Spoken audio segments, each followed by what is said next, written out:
This is the Red Alert. Civil defense information will be broadcast at 6:40. West of the Rockies, you're on the air. Hello. Y2K, how can we prepare? Stop a few of their machines and radios.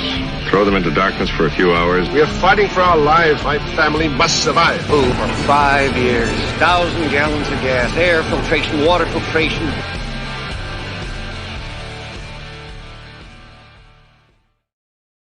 Coming at you from the frozen tundra that is East Central Alberta, Canada, streaming live on YouTube, Facebook, Twitter, Twitch, Rumble, and Odyssey. Welcome back to the workshop where we create community, find freedom, promote preparedness, and share success. I am Toolman Tim, and today is August the 20th, 2023, and this is episode 356 of Workshop Radio. How the hell is everyone out there this evening? We're going to open up the lines. One step closer just said, who's on the wild card line tonight? We will see. I guess I'm technically east of the Rockies where I am. Barely, but I am.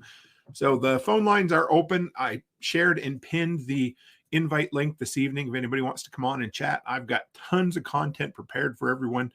Either way, but we always seem to do pretty good when we open up the phone line. So let's get the announcements out of the way and we'll go from there. Number one, this evening, Sunday evening, our sponsor is Amy Dingman of A Farmer's Kind of Life and also now Lifesteaders. Listen to her episode this evening, actually, called A New House. And I thought, I don't think she's moving, but she's kind of launching a second project, a second a community, maybe. I don't know. It's kind of sprung out of what she's done over A Farmer's Kind of Life, whereas A Farmer's Kind of Life is going to just basically be strictly homesteading, but lifesteading is going to be the stuff that she's become famous for, kicking you in the ass with a smile on her face and telling you how it is and inspiring you to do great shit. So she's not changing the name of the podcast, at least not that I know of. So add her, A Farmer's Kind of Life, to your podcast feed. As of the last year or so, she's kind of cut back on what she puts out, so it's not a big commitment. But 15 to 20 minutes once a week, and there's just something special about what she shares. Number two, guys, the Midwest Preparedness Project is in Perry, Kansas. I'm going to be speaking there on the poverty mindset. That is a free event, camping on site, October 6th and 7th. So if anybody's within a day's drive, come by and hang out with some like-minded folk, because that's all we do. It's three-quarters the reason I do this is to hang out with like-minded folk and hopefully inspire people to do better and to do great things, because I had so many people pushing me and inspiring me over the years. So if you're around, come by to Midwest Preparedness Project. And finally, patchofthemonth.co, guys. You see my Toolman Tim patch. That's just a taste of what's been out there for patches. This month was actually inspired by Dale Gribble on King of the Hill, and it was guns don't kill people, the government does. So if you're looking to get, support the workshop, value for value exchange, $10 a month, $100 a year, patchofthemonth.co, sign up there. All right, that's it for announcements. I got a couple of quick discussion points, but that's it. I see Byron Roberts in, one step closer, Martinson family. Good to see everybody. So first off, tonight's going to be, like I said, open line. So if anybody wants to pop on, I will continue to throw the phone line with air quotes around it, the StreamYard invite link if you want to come on. And you don't have to come on with your face. You can just come on audio. But a couple of things here. First off, I've had a couple of people. I need to back up a little. I didn't realize that so many people enjoyed the podcast on YouTube. I saw that I was getting a lot of replays, but I didn't realize that there's so many people out there who that's the way they consume their podcast on a regular basis, which is great.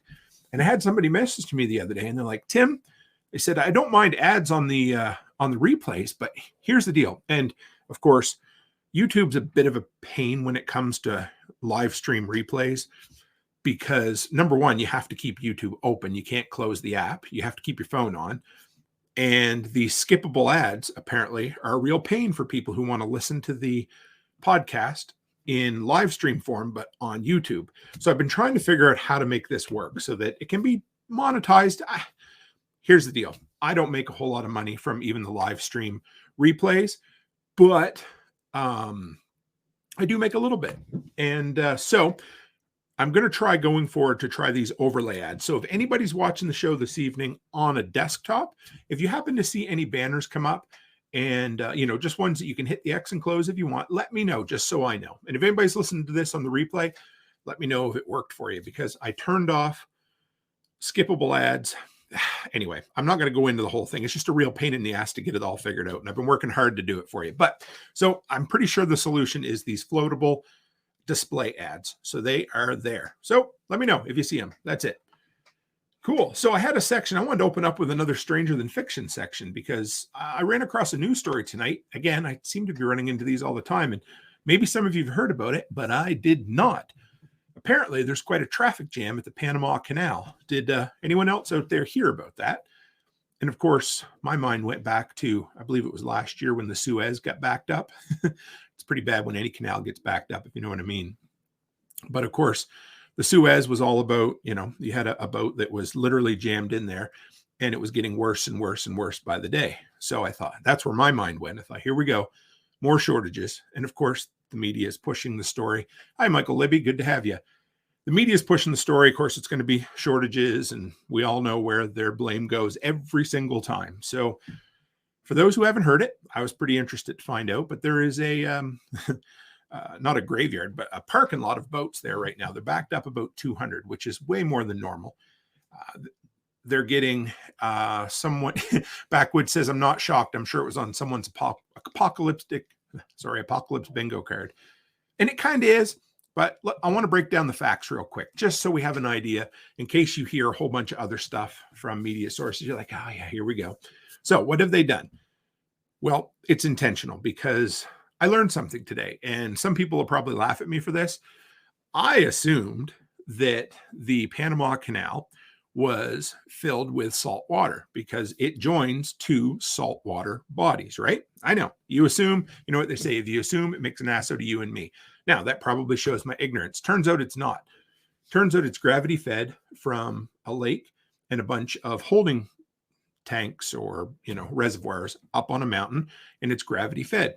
Okay, makes sense, kind of. But anyway, apparently there's a fairly high 80-some foot rise in the middle. Yeah, so One Step says there's a lake in the middle. See, I learned something new. So this is what I do. When I see a news story and something's like, man, that's weird, I got to look into it and figure it out. So I learned that.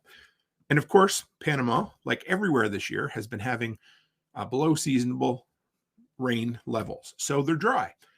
And they use 50 million gallons of water a day. And of course, my brain said, well, why couldn't you pump salt water up into these holding tanks? Well, it turns out if you try to do that, you're going to contaminate all of the surface water, the stored water, the drinking water. Not a good idea. So people smarter than me, of course, a century ago designed this. But anyways, you get 200 ships backed up. They cut the throughput from 36 ships to 32. So I didn't realize that it was that slow of a process either. 50 million gallons per day. Now, they are working on some issues there to kind of fix this problem. But they also have some kind of overflow ponds to collect some of the water, reuse it. But when they come down to it, they have a water shortage there right now. And in typical government fashion, 3 years ago, they put a bid out to increase the infrastructure that was there, some extra holding ponds, reservoirs, that sort of thing. A few months later, they canceled the accepted bid. It's now taken them almost 3 years to just put the bids out again. They knew this was kind of an ongoing problem that was coming ahead to the head. So once they get an accepted bid, they're still 4 to 5 years out to get anything up and running. So this new infrastructure is supposed to support Panama for another 50 years.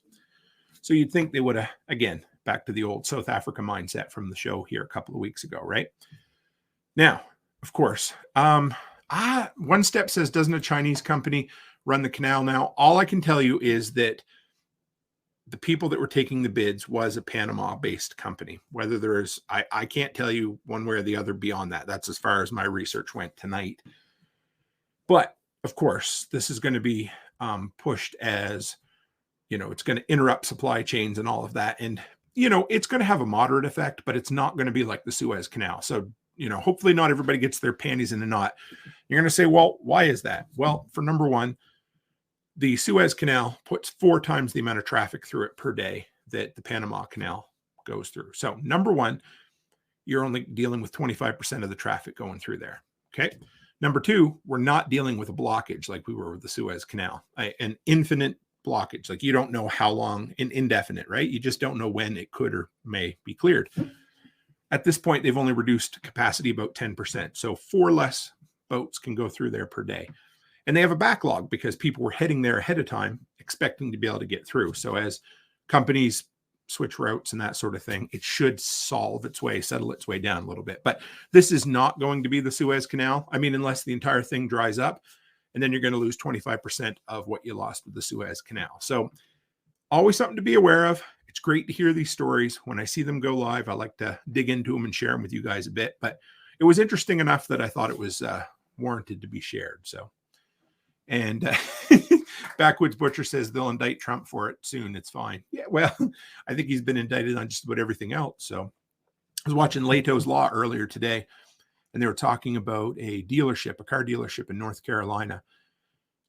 The staff was indicted on over 400 charges. And from what I read and what I listened to going into it, basically they'd been buying wrecked cars from auctions, cars that had been written off for insurance purposes, and they were retitling them without going through the proper process and then selling them. This has been going on for a long time, but anytime you got a group of people facing 400 charges, I'm going to say you're probably going to go to jail for a little while. Kind of sucks, but yeah. So Michael Libby said since 1999. So back in, I believe it was 1903, the French government was trying to build the Panama Canal. And there was this, basically worker attrition. People were dying like crazy, and they were leaving because of cholera, yellow fever, things that were spread by mosquitoes.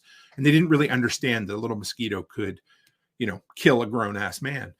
So basically, they were running out of money. They had no workers. And the Americans come in and said, hey, guess what, guys? We'll take it over. So they bought the project from the French. They ran it until 1979. And then it looks like, so sometime between, they gave up full control in 79, and between 79 and 99, it seems like full control was eventually slid back over to the Panama people. So yes, 1999, Michael Libby, 100% correct. So yeah, interesting. I learned a lot about the Panama Canal tonight. And so I didn't expect to, but yeah, like I said, it's an issue. It's going to be in the news. It seems to be one of those that's just jumping up there. So there we are. Anybody wants to join at any point tonight, come on in and we'll talk. I'm going to keep working through. I got a bunch of questions I've been given from a whole bunch of people, kind of brought everything together. A few polls that I ran on YouTube. We're going to share the results from them. I'm drinking some nice 15-year-old or 16-year-old bourbon right now. I can't remember exactly what it is, but she's potent. Makes your eyes water. All right. So this one came from an email that I got recently, and it said, hey, Tim, questions about running your generator under load. I could use some of your help. I watched your videos on your Furman generator. I bought a Generlink. It won't be installed by Ottawa Hydro for 6 to 8 weeks. That sounds about right. I ran my Furman unit with liquid natural gas with no load just to test it. All went well. It'll be 30 days old, and I want to test it under a load. I'm thinking of connecting 2 shop vacs, 2 fans, and a hairdryer. Is this enough? Also, down the road, when I need to load test every month, will I have to shut down my electricity and conduct a load test through Generlink, or can I do it by just adding the items identified? This will be a pain during the cold winter months. So first off, yeah, Generlink's a great system, but no, you don't have to shut your power off. I wouldn't. Here's my thing. I mean, maybe once a year you could if you want to. I just want to make sure my generator is going to start. The Generlink just sits there and does what it needs to do. It should be fairly reliable. Once a year, sure, if you want to, but once a year, you'll probably have a power outage that'll allow you to test it anyway. Hey, Jules, great to have you. So what's the key to keeping a generator running first? Run it every 2 to 3 months. I used to say, 5 to 10 minutes was good, but somebody smarter than me, Sean Mills, he says that 15 to 20 minutes minimum. And the main reason for that, and it makes 100% sense, is that you warm it up enough to blow the junk out of it. When you're just running it I always said to put a load on it, but I never ran the load. It would be 10 or 15 minutes, but I'd always recommend just, 5 or 10 minutes every 2 to 3 months. So yeah, put a load on it. I mean, what he has, 2 shop vacs, 2 fans, and a hairdryer. Yeah, that's plenty. That's going to give it a good little load. If you hear your generator working a little bit, it's good. That's really all you have to do. I like to run something on each of the electrical outlets simply to make sure everything's working. That's all. So yeah, I wouldn't I personally wouldn't hook it up through the GeneraLink. I don't hook mine up through the back feed except once a year to test it out, because that stuff just sits there. Can it fail on its own? Sure, it can. But the main thing is making sure that generator will start. Because here's the thing. If your generator starts and your GeneraLink malfunctions, you can always still run extension cords off your generator and get a bare minimum of power. So yeah, that's where I'm at. Every 2 to 3 months, at least 4 times a year, run it with a heavy load, 15 to 20 minutes. And that should be. And don't forget to keep your battery charged up. Get yourself a little trickle charger. To me, that has been a godsend. I just installed one on my Harbor Freight almost a year after buying it. So, you know, sometimes I'd say, do as I say, not as I do. And I was a little late on that. So there you go. All right. This one. So for those who are on Fountain, get a lot of traffic over there. For those who aren't, that's cool too. But fountain.fm is a really nice podcast platform that allows you to send boosts, which are Satoshis, you know, the penny to the dollar Bitcoin, that sort of thing. I know that really simplifies it a lot, but you can send. What I love about it is that there is, you know, creator listener feedback over there, because up until that point, the only, hey, Tori, say hello. I got a Tori. Abby says hello, and say hello to your young man as well there, Tori. It's good to see you, and I hope you guys are staying safe. There's a lot of fires in Washington State, and unfortunately, they're mostly coming from Canada. So sorry about that. Anyhow, so we're gonna share the 5 best boosts I got in the last month on Fountain. I love it because, like I said, it's you know, back and forth sharing of content and comments and that sort of thing. So first one, this was Jen from Indy. I don't know who you are, Jen, but I bet you live in Indiana. That'll be my guess. But said, I love these evidence-based event analysis mixed with common sense advice. Thank you. That was episode 352, the 2003 blackout. Those disaster episodes have been some of my most well-received episodes, and they are by far some of my most enjoyable episodes. For whatever reason, my entire life, I've been passionate about history. I enjoy looking back on the things that we have done before and try to learn from the mistakes. So I love feedback on those episodes. Thank you, Jen. I appreciate it. And Gunfighter Concealment says it might not be coming from Canada. It could be coming from the lasers in the sky. Absolutely. And Martinson family says it's not our fault, buddy. It's climate change's fault. That's true. I'm just going to put it out there that the answer to that, we all know. Say it together. More taxes. So, oh, geez. Going to get deplatformed tonight. That's for sure. All right. Number 2, this one came from the Bosch. Not the boss. I'm not saying the boss with a lisp, but the Bosch, B-O-S-H. Simple and to the point. Thanks for the motivation. That was on episode 351, and I love those comments. That was titled, If I Had to Do It All Over Again. In other words, starting over from content creation. So thanks for the motivation there. T-Rex. I love this name. It's T-W-R-E-C-K-S. Sounds like a rather rowdy T-Rex. Love the portion on South Africa. It feels like we're heading that way as well. We need to build our systems and community now. That was episode 343, Nations Without Power. So that was, again, the South Africa episode. And I love that. That was, for whatever reason, it was an episode, a topic that was top of mind to me. And I really enjoyed talking about it. We're going to do a follow-up. I have a friend in town here who's from South Africa. I'm going to run the episode by him, get some feedback, and we'll do some more follow-up because I still feel like that's a story that people aren't talking about. And if I'm wrong, you know, correct me for it, guys, but I really do. All right. The next one, great name, Dodge Power, D-O-D-G-E Power. Person, man after my own heart, I'm going to guess. But back a couple of months ago, Becky and I did a Friday Night Live episode on strange sculptures and the world's largest, how every town has a world's largest somewhere. And I had mentioned these really funky looking statues in Omaha, Nebraska. And I was corrected by Dodge Power. Not Omaha. It's not Omaha, Nebraska. It's Council Bluffs, Iowa, that has the strange sculptures. That was episode 345. And I did some digging because once I had my mind on it, I thought, so these really strange looking sculptures. They're not as ugly as the pyramid, and this is legit truth, a pyramid of silver balls off the white mud in Edmonton, but they're still odd. You definitely see them when you're coming in on the interstate.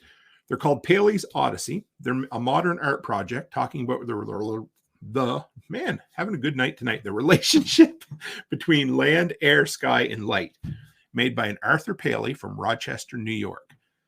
And what I thought was cool was he used a type of iron, a type of brass, so that as they oxidize, the iron goes to rust, the brass goes to green, and it gives it some really vibrant colors. Anyway, you want to look it up, go ahead. It was cool. Becky and I see it every time we spend the night in Council Bluffs, actually, which is the sister community to Omaha, Nebraska. Last one from there, from Boostergrams, was Jesse's Workshop. I like that. Not Jesse's Girl, but Jesse's Workshop. And he said, a boonie hat upgrade option would be great for the Patch of the Month Club. I agree. And if Yosik's listening, a Sticker of the Month Club would be a great upgrade as well. So into 2024, we got a lot of things coming. Over the winter is my time to put together some upgrades and things like that.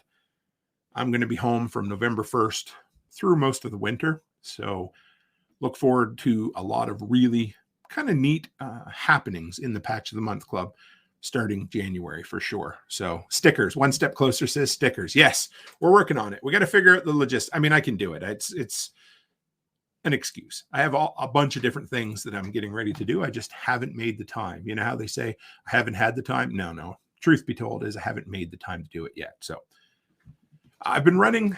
So a few different things I've been doing on YouTube lately, guys. And one, I've been running some polls because I realized that I love answering polls. And whenever I'm on YouTube looking for something to watch, I'll always find somebody's random poll, and I just love to take them, or trivia questions, that sort of thing. So I've been running some, and it gives me some really good feedback from community members, gives me some good show ideas, and it's just a way to build community. So this one was fun. If you missed it, we did pretty good. This one, I think, had 50 or 60 respondents to it, which, geez, a year ago, if I would get 5 responses to a community post. So thank you, guys. But here's the question. And you know what? You guys can throw your answers in the live stream here tonight. But if money was no object, which of the following would you choose? Whole home solar power with battery bank, an underground bunker, a whole home generator with a year's supply of food, or a top of the line freeze dryer. Which one would you go with? I'm going to take a sip of bourbon. So it was let's start with the lowest. And I was kind of surprised on this. Top of the line freeze dryer was 2%. I get it. That was very specific. 16% for whole home generator with a year's supply of fuel. One Step said solar, and you would be in the majority for sure. 29% said an underground bunker, which, the 14-year-old boy in me thinks is pretty friggin' cool. I joke with Becky all the time that I'm going to dig a bunker, but hey, Nat, the preparedness guy, great to see you, brother. If you're going to be at prepper camp, I'm going to see you in a month. 54% said whole home solar with a battery bank.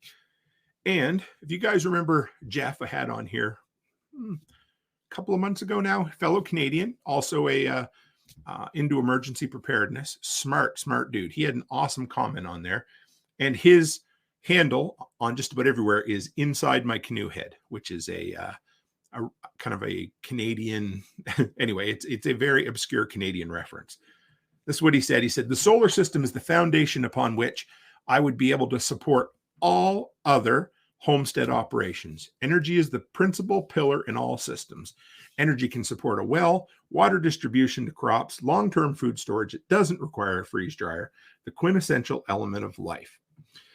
And I was like, yep, you just ruined my poll. Thanks, Jeff. No, not really, but he's not wrong. Honestly, if you don't have energy, you don't have anything. And, a generator with a year's supply of fuel, not a bad thing to have, but a whole house solar system with battery backup, that's like the infinite energy glitch for at least 10 or 15 years, I'm thinking. You could probably limp a system like that along a long time off-grid completely. This one was, and then, of course, I did respond to him. I said, look at you being all practical. But like I said, the 14-year-old boy in me really wants a bunker because they're just damn cool. And they're literally cool because Trekkie Girl said, I'd love to live in an underground bunker all summer to stay cool. We live in Houston, and it was 108 the other day. Whew. It was 37 this morning here, guys, just so you know.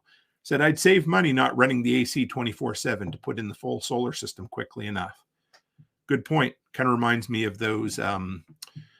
if you guys followed back on the very first Stranger Than Fiction section I did about those meth heads that were living in a bunker underneath of an RV facility in Arizona. Yeah, they were smart. They knew how to, they're ingenious. Let's put it that way.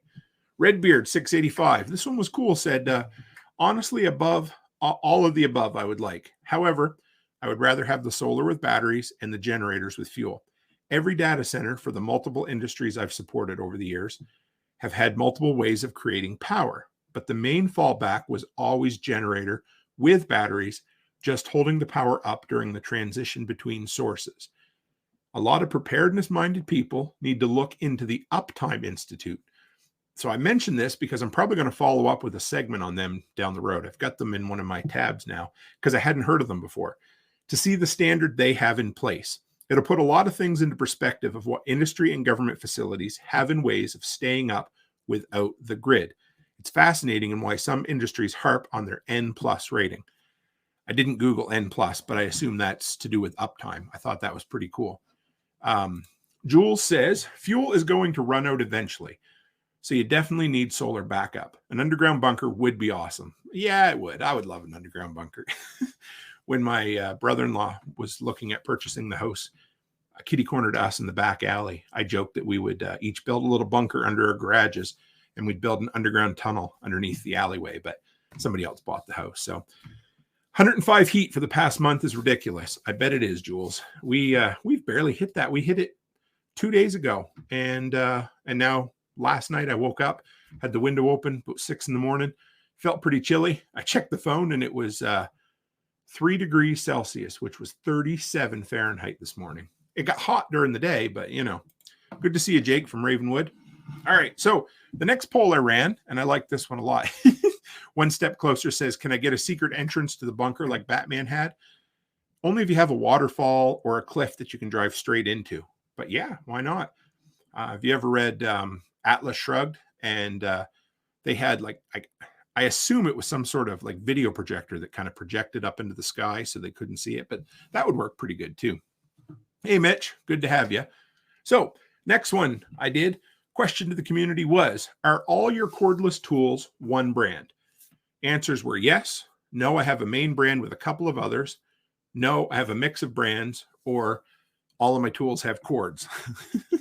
You know what? I put that one on as a bit of a joke, and I had an answer. So I had to kind of pull that back a little bit because somebody did actually say, yeah, I'm still a corded guy. And I get it. I do. For a lot of years, I was like corded all the way, man. But so 3% said all my tools have cords. 16% said, no, I have a mix of brands. 34% said I have one main brand with a couple of others. And 47% said, yep, all my cordless tools are one brand.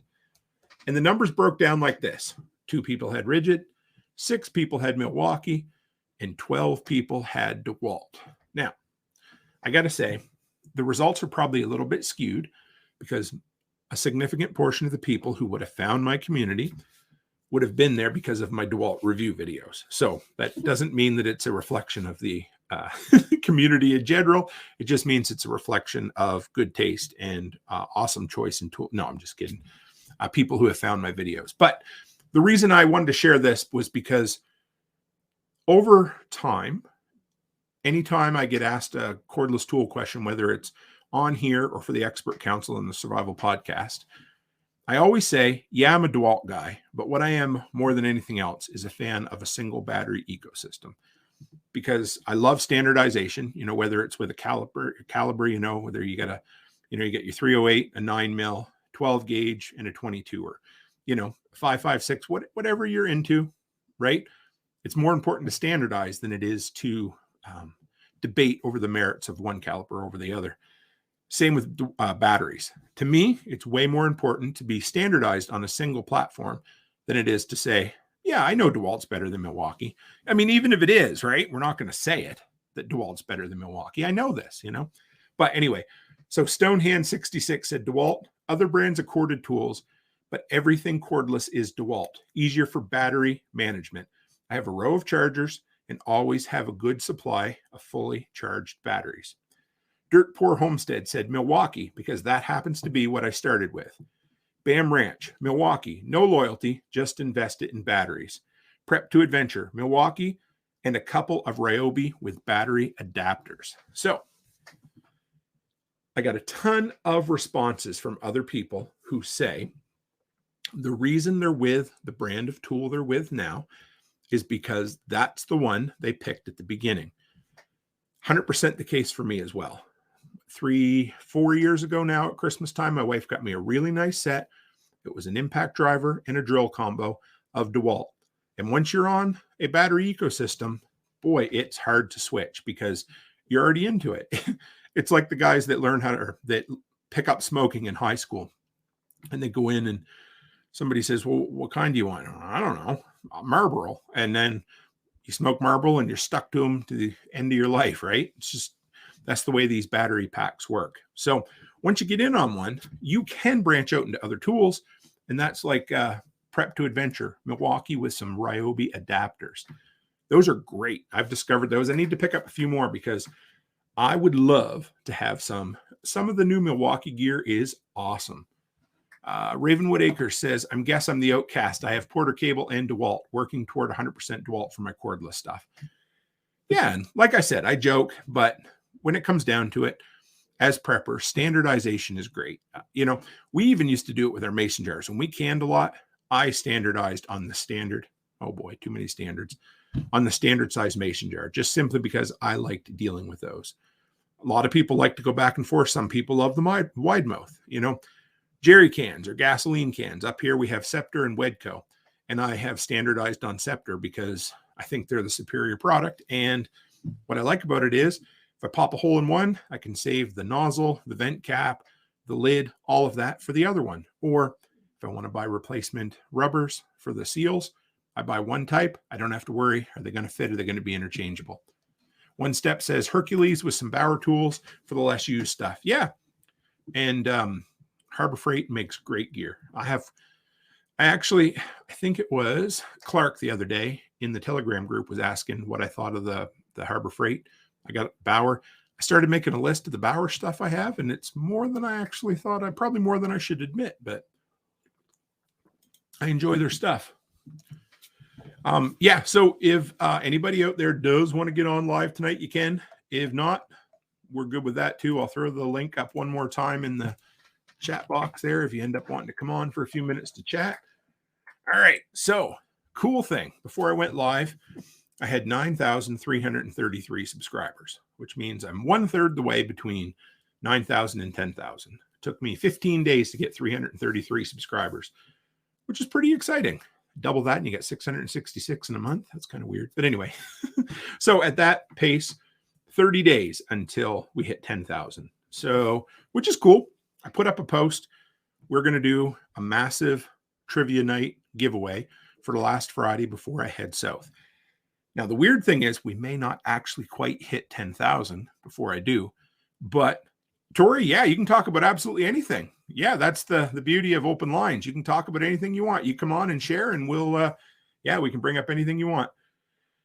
Okay. So 333 subscribers. So I got, what's that? 667 to go. So the last Saturday before I leave, which is September the 8th. Yep. I put up a poll. What do we want to do? Action films, 80s films, anything else? So I didn't pick. You guys picked 37% 80s films, 37% action films. So we're going to be doing 80s action film trivia that night. Becky and I, probably be 2 or 3 hours long. We're going to have some kick-ass prizes. It's going to be a good time. So that's going to be to celebrate 10K subscribers. We might be a couple of days early. It's going to be kind of weird, but I'd rather celebrate with my wife in person than for us to have to do it over, via a StreamYard link. So yeah, pretty excited. I'm excited. I love that you guys have helped me grow this community, immensely. So yeah. All right. Philip Dove, I like that name for some reason, sent me a message the other day on, I was a review on the Stanley French press coffee maker. And he said, hey, I like the Stanley, but do they make any U.S. made, well-built French press coffee makers? And I thought, well, man, that's got to be a simple answer. I'll just Google it. Well, I spent the next 45 minutes trying to find the dude a U.S. made French press coffee maker. I couldn't find one. If anybody out there knows of a U.S. manufactured coffee press, let me know.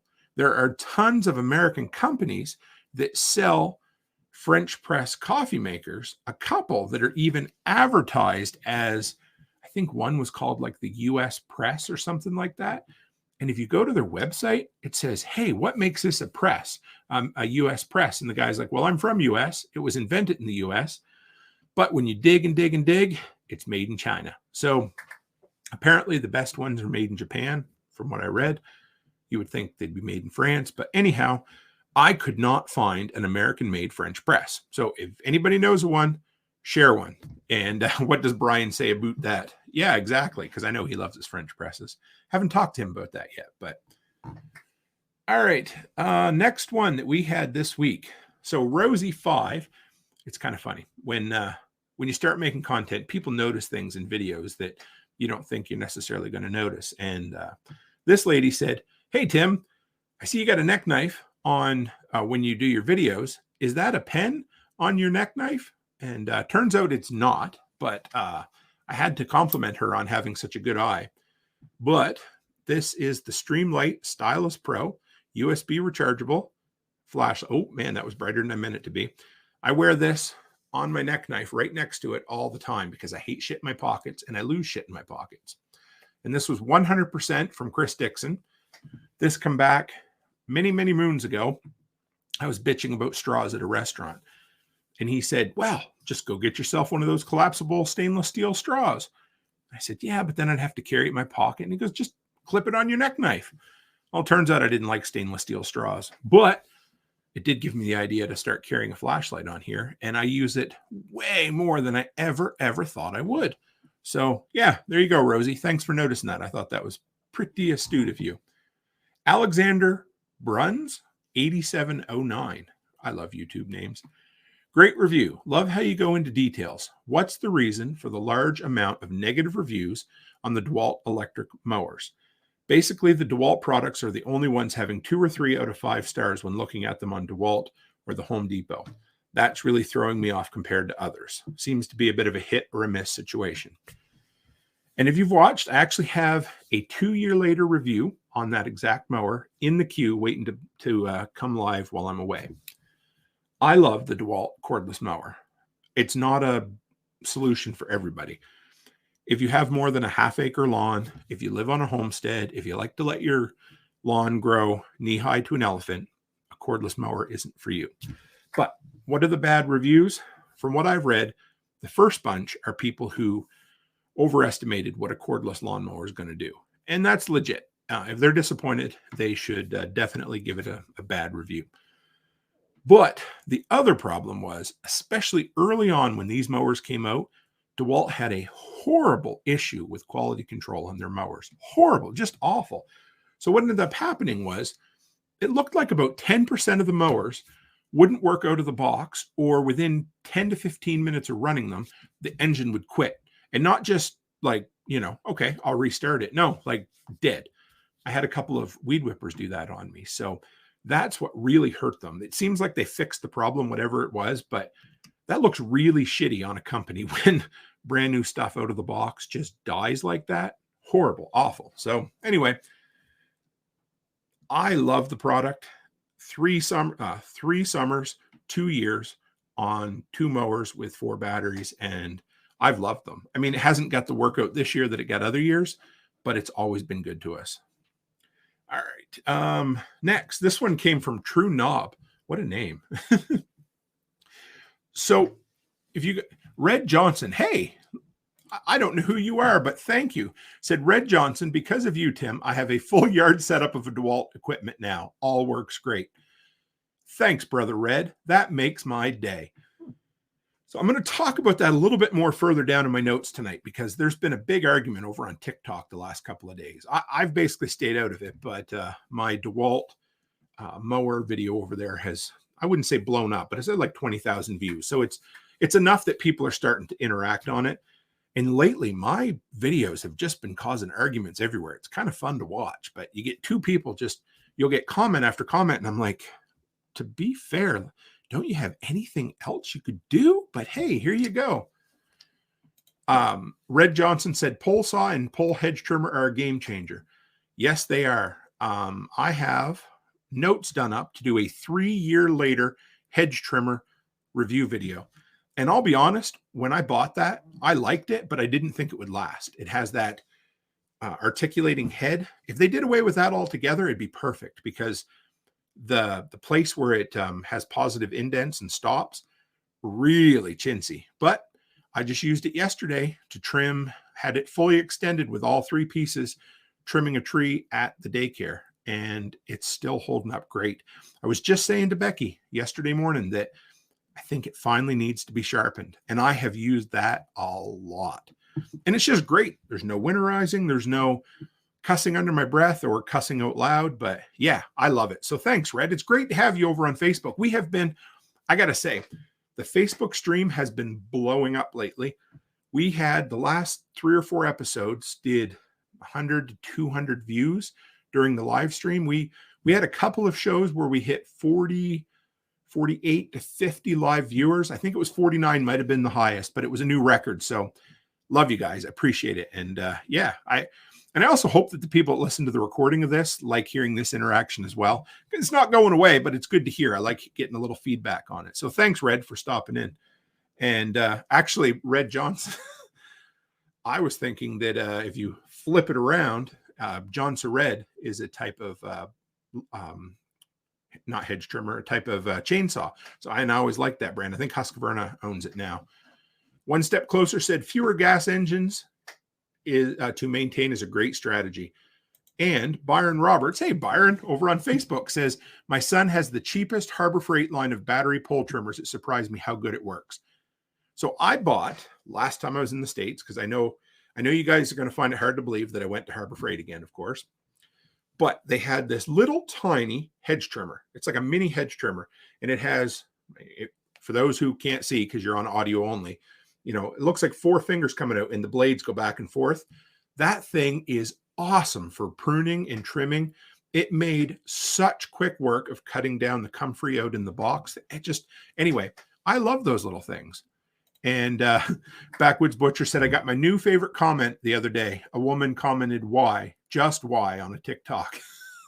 Was that the video, Backwoods, where you were driving the tractor? I'm guessing it probably was. I enjoyed that video quite a bit. But I got a good one over there today. Somebody called me Tim the Tool Bag. I thought, you know what? That's pretty ingenious. I'll give you that one. If they'd have pissed me off, I'd have probably turned him into a coupon code. But that was just too damn ingenious to not laugh at. I like that quite a bit. So anybody wants to call me Tim the Tool Bag, feel free. All right. So next one, I think I screwed up. So just working my way through these notes. I put out a video a couple of weeks ago on the 7-watt Harbor Freight solar panel, and I could not get it to charge at all. I was getting madder and madder and madder the longer I did the video.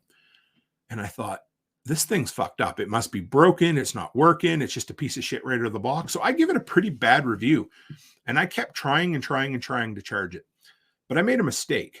I only tried to charge using the USB port, and I only tried to charge using my iPhone. I didn't do what I normally do, and that's eliminate things and test different options to see if it would work. Somebody called me out on it in the comments. I mean, it wasn't a mean one, but they said, hey, did you check it with a voltmeter? Was it producing anything? And you know what? I didn't. I had just ordered that new Klein Tool voltmeter, which I love, guys. I used to buy these little USB adapters that would plug into USB ports, and it would tell you the voltage, the amperage, and that kind of thing. but they weren't super reliable, and they're really tiny, and they plug right into the port, so they don't get them out for you to see. So I spent $70 on this nice new Klein one. It has two pigtails coming off it, a USB-C and a USB-A. And it's wonderful because it acts as a pass-through. It has a nice big screen, and it will tell you the voltage and the amps and everything running through it at any given time. So I've been tinkering with that panel again, and I seem to be getting voltage coming out of it. So I'm going to redo this video. I'm going to do some more testing. And the reason this came about was I also bought a 1.5 watt solar panel with suction cups on it that is about the size of your sun visor in a vehicle. And I was testing it, and I was getting really good. Like, what was it? It was 1.5 watts. I was getting about 20 volts coming through it, which was more than it was supposed to be. But it was giving me a really good reading coming through there. So I'm going to frig with it. I'm going to go back. I'm going to retest it. And if the results differ, I'm going to take that video down and I'm going to upload this video. If they don't, then I'll just have a second video to put up. But so I started testing it with the voltmeter, and I am getting some power coming out of that little USB adapter. Now, I did swap out the cords, so it wasn't the cord, but I think it just didn't play nice with my iPhone. So I'm going to try it with some other USB devices, and we're going to see where we end up. But kind of interesting. I like when I screw up. It keeps me honest. So there was that. This one was the reason. This is from Run Gun RC 1991. And this is a question I get all the time. And they said, Tim, where'd you get your shirt from? And it wasn't one of these. I'm wearing the Unfuckawithable shirt from John Willis tonight. But this was one of my graphic tees that I wear. And of course, I know you're going to find this hard to believe, but I shop at a big and tall shop. So in Canada, if you're in Canada and you're looking for nice graphic tees, and, you know, just for tall, skinny dudes too, and tall, fat guys like me, but it's a store called George Richards, and they have some of the best graphic tees out there. So I know 80% of the people, 90% listen to this, don't care, but there's 10% who are like, finally, I can get some good shirts. Because when I first started shopping there, it made me feel pretty damn good. Okay. This one comes from Leandro 6253. I don't know what the rest is, but says regarding inverter generators, said, hello, Sir Tim. I'm like, I've never been called Sir Tim before, but thank you. I haven't been knighted yet, but I'm working on it. Hello, Sir Tim.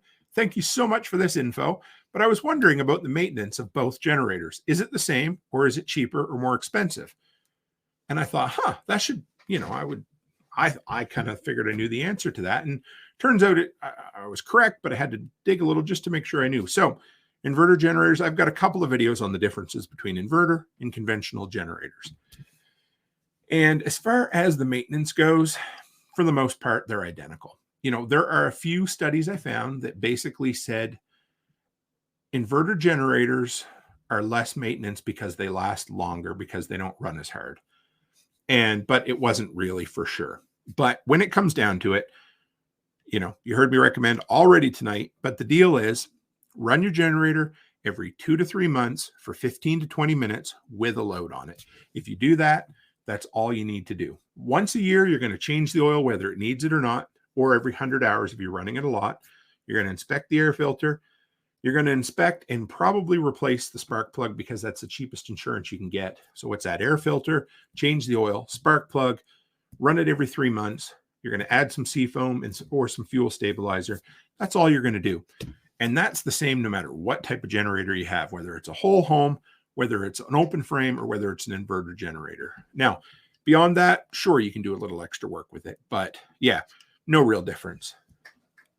S. Boyle, 8850 asks, hey, Tim, any update on your solar panels?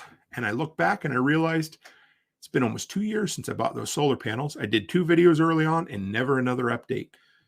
Well, there's not much to tell you, but I am going to do a video update on it. But I thought I'd let you know. 2 years ago, 2 years ago in October, I bought the EcoWorthy 200-watt solar kit on Amazon. Comes with, I know it's going to be crazy, 2 100-watt solar panels, the cables you need, and a charge controller. And that has been awesome. So I bought that. I built a frame for it. I set it up on my storage container. It has 45-degree view of the southern exposure. It does really well year round, even when it's, very cold, and the sun just basically comes up at the horizon and moves across. Still do pretty good with it. I built a 4-battery Group 27 deep cycle RV battery bank. I built a 3/4-inch plywood box. I insulated it with 1.5-inch blue foam, and I bought a 1,500-watt pure sine wave inverter. Put it on the other side, and it has worked. Of course, I'm going to knock on wood. Perfectly ever since. No, and I just knocked, and now my dogs are going crazy upstairs. You won't be able to hear them, but it's insulated in here now. Worked great. I have charged 100% of my DeWalt batteries for the last 2 years off of it without ever depleting the battery, without the capacity even a little bit. I put so my main line coming into my garage, I broke into that line and I turned it into a male and female. So it's basically now in line. I put one of those single outlet plugs, they're like a blackish brown surface mount plug. So I have that as an outlet and the plug plugged in, and that runs 99% of the time. If the power's out or I want to run my garage off of solar, I just unplug it from the wall, plug it into my inverter, and Bob's your uncle. And I've tested it before. I have 8 100-watt equivalent LED bulbs in the ceiling. I have an 85-watt LED light bar shop light above my workbench. And I have I don't remember what the size of it is, but one of those big ceiling mount natural gas furnaces. And I can run everything I want off of solar. Now, if I tried to run that heater for a day, it would probably deplete it. But if it's a typical 3 to 4 hour outage or half a day outage, I could definitely keep my garage above freezing off of solar for quite some time. So anyway, I'm going to do an upgrade on it, or an update video, but the EcoWorthy's been great. I keep swearing that I'm going to add 2 more panels. I don't really need it yet because I don't ever, go through all of the power that I have stored, but it was a great purchase on my part for sure. All right, what do we got next? Okay, so this was the thing I wanted to share with you guys. And I said there was a big discussion, debate, whatever you want to call it. And if you guys have any other comments or questions you want to throw up on the screen here for discussion, I'm good to go for a while yet if you want, guys. So no loss here on my end. But people were getting pretty snarky on there. I almost should have opened it up and read you all the comments, but you know what? Maybe I will. Let's see if we can do this without playing music for you guys. Give me a second here. So it's my video on say goodbye to corded or gas powered mower. It really pissed people off for some reason, and I thought that was kind of funny. So it's got 22,500 views. So let's bring this over here, and I'm going to bring up the comments and read a few to you because they're kind of humorous. So if we go, okay. So this guy, Jizz Winner, says, my electric mower is so convenient, and I used to own a lawn care company. No gas, no pull start, quiet. It's great for a smaller lawn. So that's 100% for sure. That's what I like, those kind of comments. But let me slide back just a little bit because you guys know I love the DeWalt cordless lawn care gear. It's been great to me. I have real world experience of 3 to 4 years, depending on which piece of gear it is. But I would never force anybody to switch to gas. I think that's stupid. And you know me, I'm pro-choice, individual freedom for everything. But it doesn't have to be an either or. Just because I do a video like this doesn't mean that I'm telling people, damn you, I'm coming for your gas mower and I'm going to kick you in the head because you use one. No, it doesn't. But it doesn't have to be binary. It doesn't have to be 1 or 0, yes or no. It can be somewhere in the middle.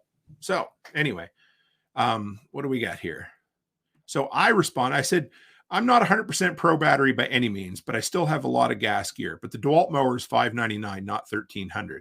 So let me bring this in here in just a minute. Hey, Random Rick Reviews, great to have you again. We picked him up, or he came by the other night over on Twitch, and I remember you. Great to see you. He said, I had a corded electric mower in the early 2000s, and it was a pain. I'm going to do you one better. No, I'm not going to be a dick, but I had a corded electric mower in the early 2010s, and it was a royal pain in the ass.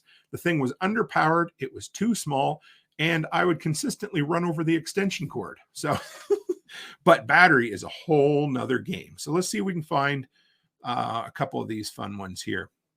This guy says, I laugh seeing people with their electric mowers They are so hard to push gas all the way.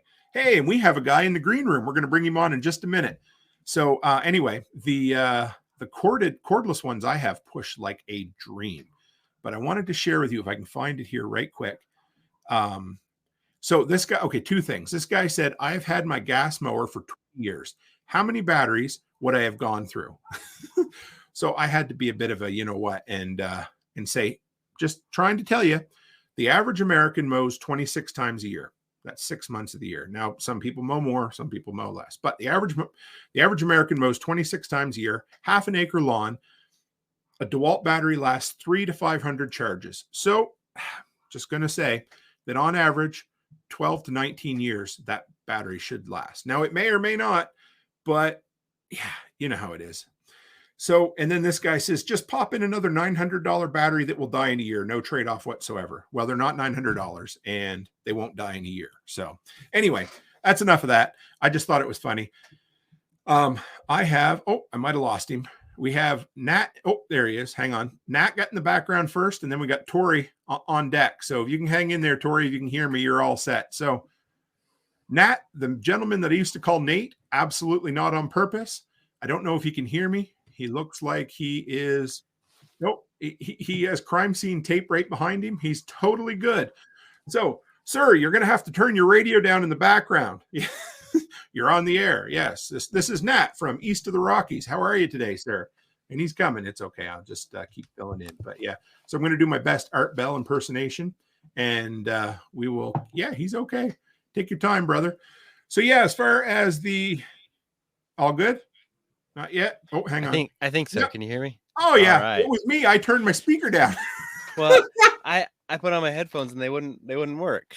That's okay. That's just me. I turned my speaker down so we wouldn't get any feedback from TikTok, and then I didn't get any feedback from Nat. So how are you, brother?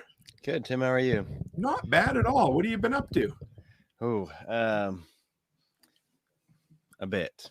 Yeah, you had a baby. Well, you didn't personally have a baby, but I think your significant other did, correct? Yeah, twins. I forgot it was twins. That's right. A couple months ago. Double fun. Yes. My basement flooded yesterday. Are you serious? Well, kind of. I mean, it was like an inch deep or something. Well, so we have a bunch of like brass fittings. Yep. Everywhere. They're just like corroding like crazy. I've replaced like over a dozen of them since we've moved here. But one of them really was just spraying some water. So I had to turn that off and empty out the basement, dry things off. Fortunately, all of our food storage is either up on shelves or some plastic containers. Like everything's good to go. But man, we're going to have to probably get a plumber in here to just systematically go through and replace them all. I've been doing like the shark bite ones. Oh, so those right there, do you still have the fitting? Can you hold that up again? So that's just a PEX crimp fitting, right? Yeah. That's just a ring. So if you want to do that and save a lot of money, you can buy yourself a PEX crimper like that for $40-$50 at the most right now, American. Have you used them before? I've used them before, and okay. I bought a bunch of shark bite because I was like, oh, okay, we're not gonna have that many, but I've had so many, like over a dozen. You can buy. You could have paid for a set of crimpers on how much you spend on shark bite fittings. I know. But that's okay. Yeah.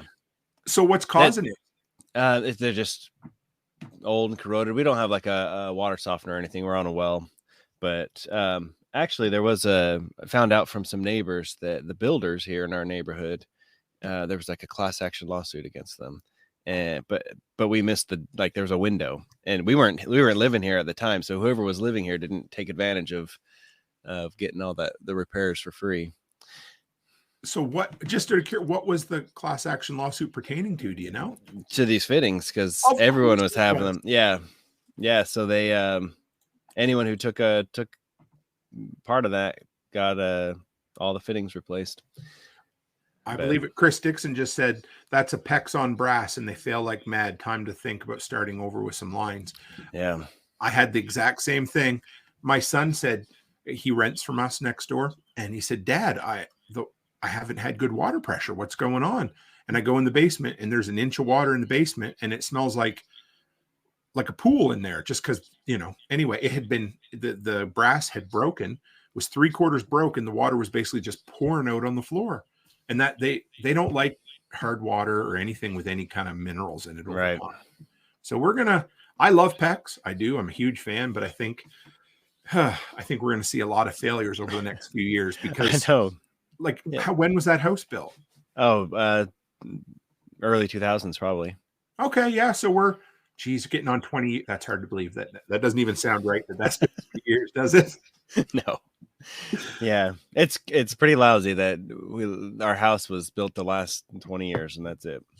Well, I knew a guy. I mean, guys, people get rich. That some people get rich good ways and other anyway. But I knew a really good contractor that I trusted quite well, and he built duplexes and fourplex. He said his money was in fourplexes because 4 units was kind of the sweet spot for investment to return. Mm-hmm. And he said he would always sell his properties at 18 years old because around 20 is when everything started failing.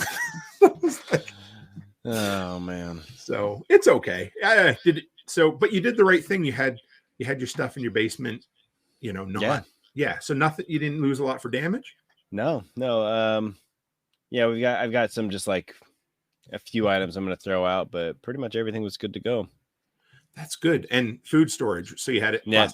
Yeah. No food storage was damaged at all or even touched. Yeah. Nothing got wet. What do you got on your walls in your basement? Oh, that's unfinished. Okay. That's not bad. So did you have to dry thing? You got a fan or anything that you had to dry it up with? Or? Yeah. I've got a fan blowing right now. We have to go through insurance or probably not? No. I caught it. I couldn't have been going more than a few hours. I mean, there was a pretty steady stream of water. So half the basement was wet, but got everything moved out and it dried up real quick.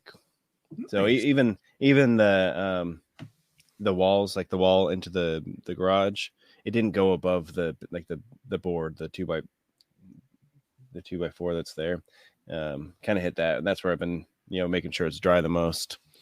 But, would you do anything different? I'm calling a plumber to come take a look, give us a quote on. Yeah. No, everything.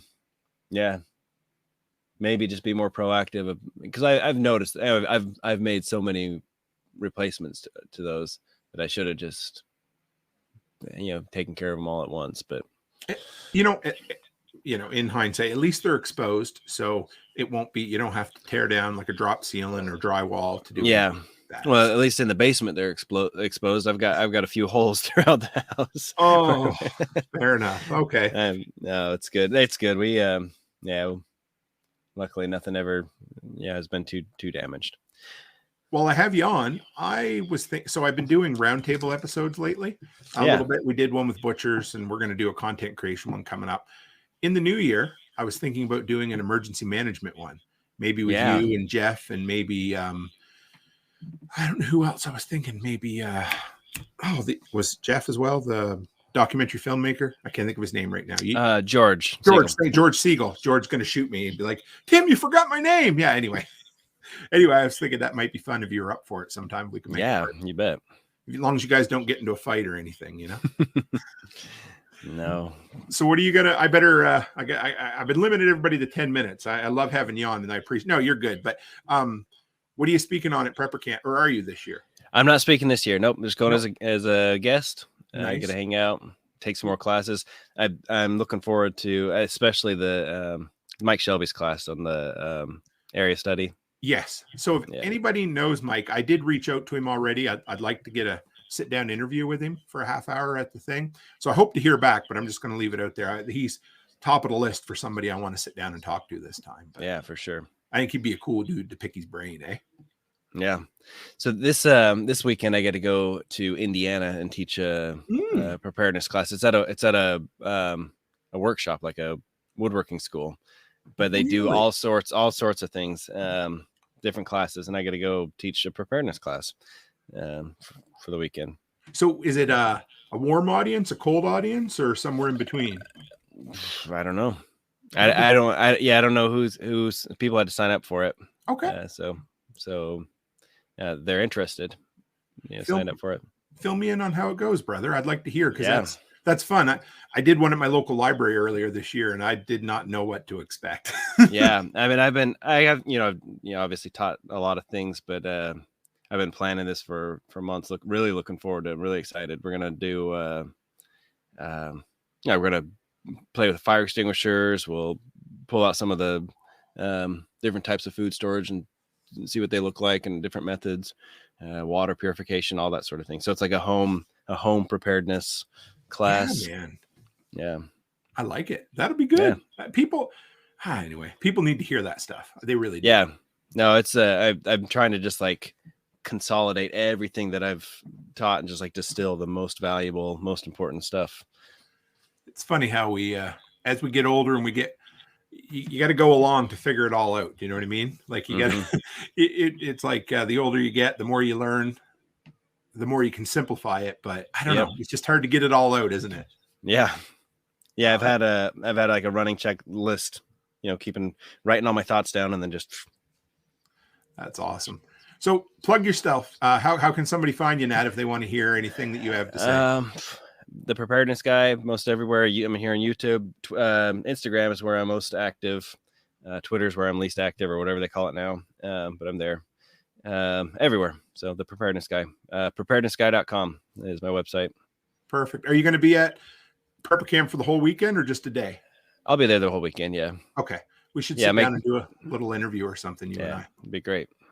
Perfect. Thanks, brother. Thanks, Tim. Have a good night. See ya. Hi, Tori. Well, that was quick. I did all right. Yeah, I tried to get you up and going. How you been? I'm good. How are you? Excellent. I was wondering how you've been. I haven't seen you in a little while. Well, okay. So I was doing the last semester of school. Yeah. And it was earth science. And I absolutely adore earth science, but it is pretty intense.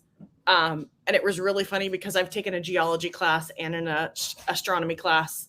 And so this had those along with weather and stuff like that. And so some of it was review, but other parts just made my brain hurt. So how'd you do? Oh, who's that behind you?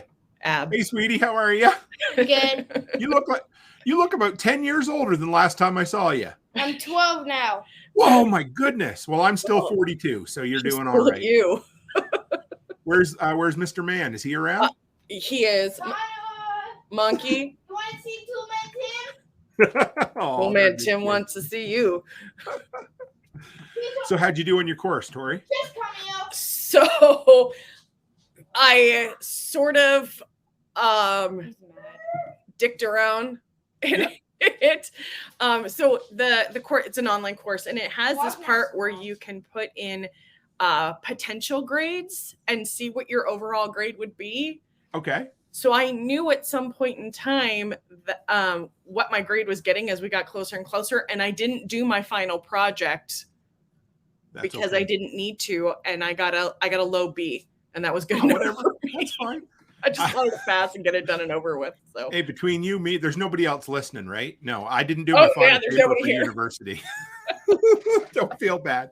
I probably should have, and I think anyway. It doesn't matter, but yeah. So there you go. No big deal. So Monkey is sitting right on the other side of my computer monitor. Oh, hey. Oh, nobody wants to see your up your nose. Yeah. Wow. Well, I haven't seen you guys since Golden Corral, but it's good to see you. Yeah. He doesn't want to come on. Hi, Tim. Hi, Tim. Hey, bud. Hope you're doing good. He's so funny. Anyways, I'm going to talk to Toolman Tim. Hi. Hey, bud. Good to see you. All right. Go finish. Bye. I'll do your braid after I do this. 10 minutes. So what's been new with you, Tori? That's okay. All right. She wants me to braid her hair so it doesn't get all scraggly as she sleeps on it. So I have to do the same thing. So.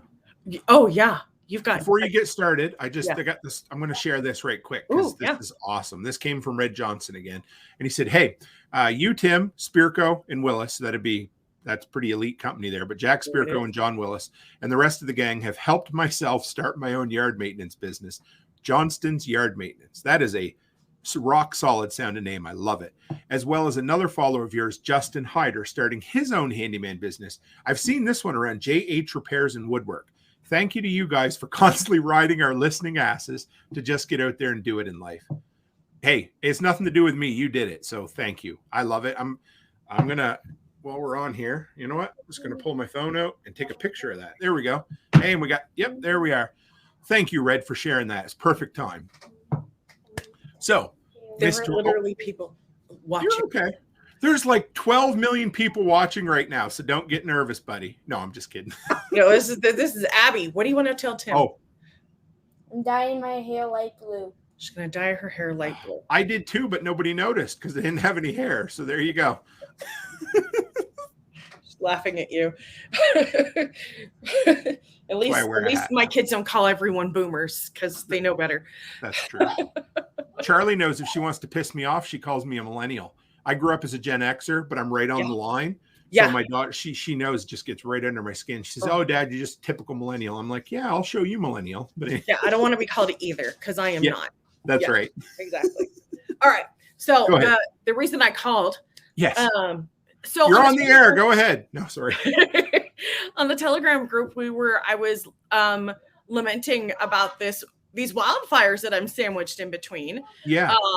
That there's now rumors that it may not have actually been just summer weather, that it was intentionally set because oil-soaked rags were found. Wow. Yeah. Anyway, so it's probably 11 miles from me.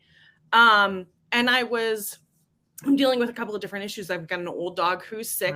So I'm spending as much time as I can with him this weekend. And so I realized I didn't have my preps done for wildfire stuff, which is, bugging out in general for a variety of things. Like if I was at work and I needed to leave because there was a gas thing or something like that, no problem. I could just grab my backpack and go home. So I was just wondering, like, what are your thoughts to not get overwhelmed on prepping for this sort of thing? And I don't know if Nat's still around, if it's his wheelhouse either, but he popped out, but that's it. You did. So first I got to say is we do have a pretty damn good group over there on the Telegram group because I come in and I'm like, I missed 30 or 40 messages. And I just went through and I'm like, I can't add anything to this because Tori said, she's like, well, what do I start? Where do I start? Because there's no judgment. My goodness. If you knew some of the things that we are just so behind on, it's, so everybody learns and everybody does something, right? But I don't know. It's tough. So first, I would say, you say, how do I not get overwhelmed? Well, I'd say don't get overwhelmed if you can help it. Because number one, you already know way more shit than the average Joe just by listening, right? You do. Even though you sometimes probably don't think you do, you absolutely do. You're going to make the right decisions, even if you just think about it, right? Even without thinking about it, which is good.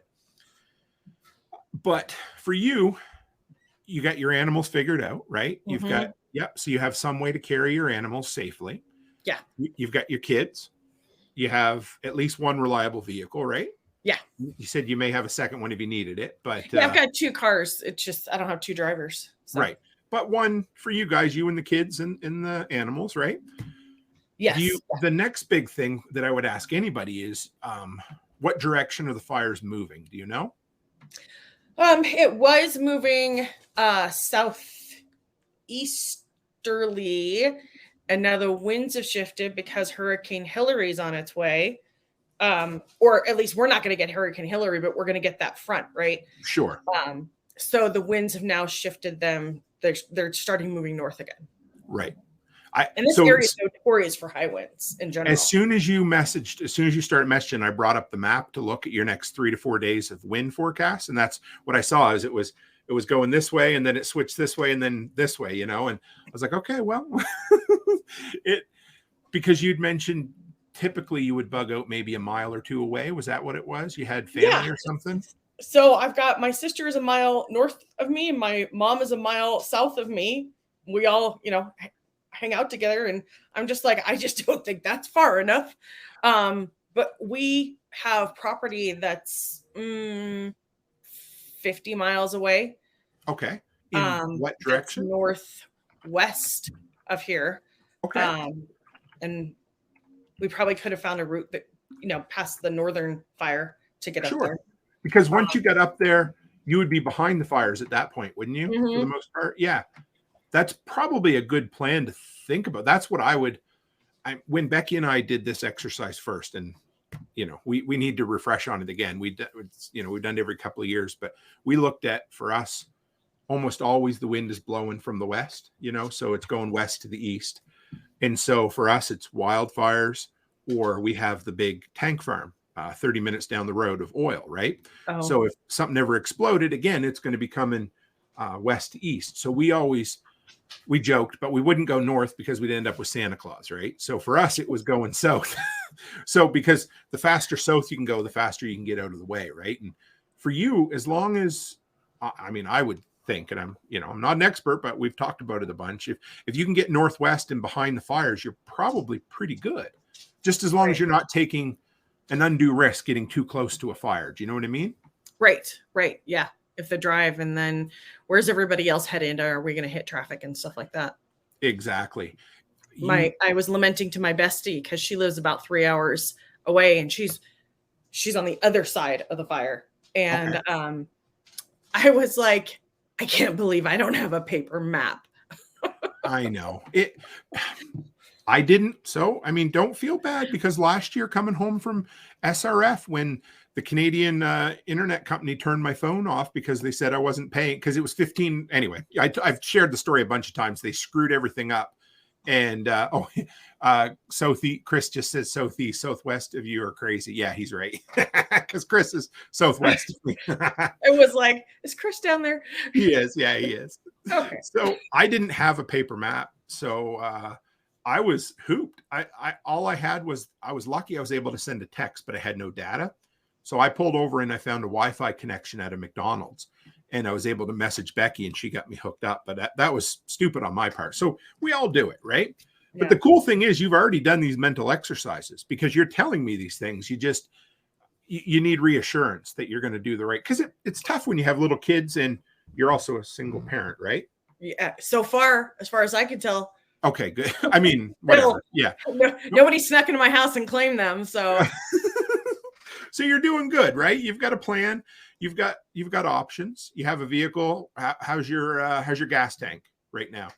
On the vehicle, if I didn't have to take any animals, it's got 3/4 of tank. On the vehicle that would take all the animals, it's got a half tank.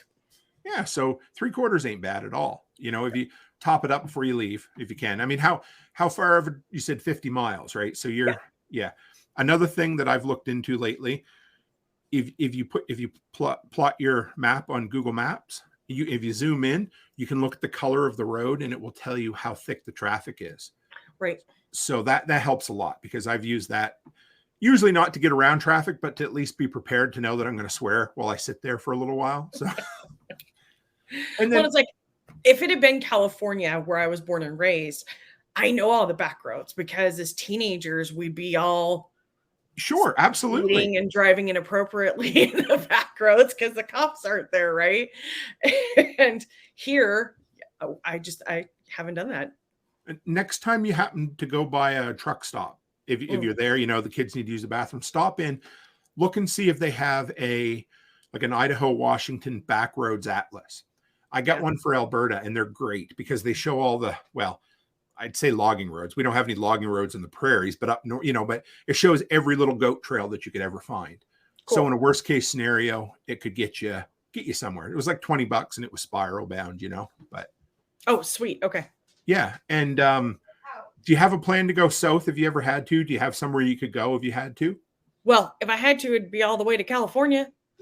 I'd say there's worse places to go, but not really. No, I'm just kidding. I could go to the Oregon coast. I know somebody there. Although it'd probably shock her if I showed up, but yeah. Sure. Worst case scenario, do those mental exercises just so you know. And what about your documents and things like that? Do you know where they are? Do you have them? So that, yes, I have the kids' birth certificates, my birth certificate, my marriage certificate because of the name change. Yep.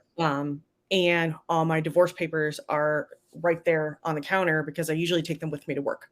Okay. Which sounds weird, but I want them with me at all times because somebody broke into my safe and stole the last set that I had.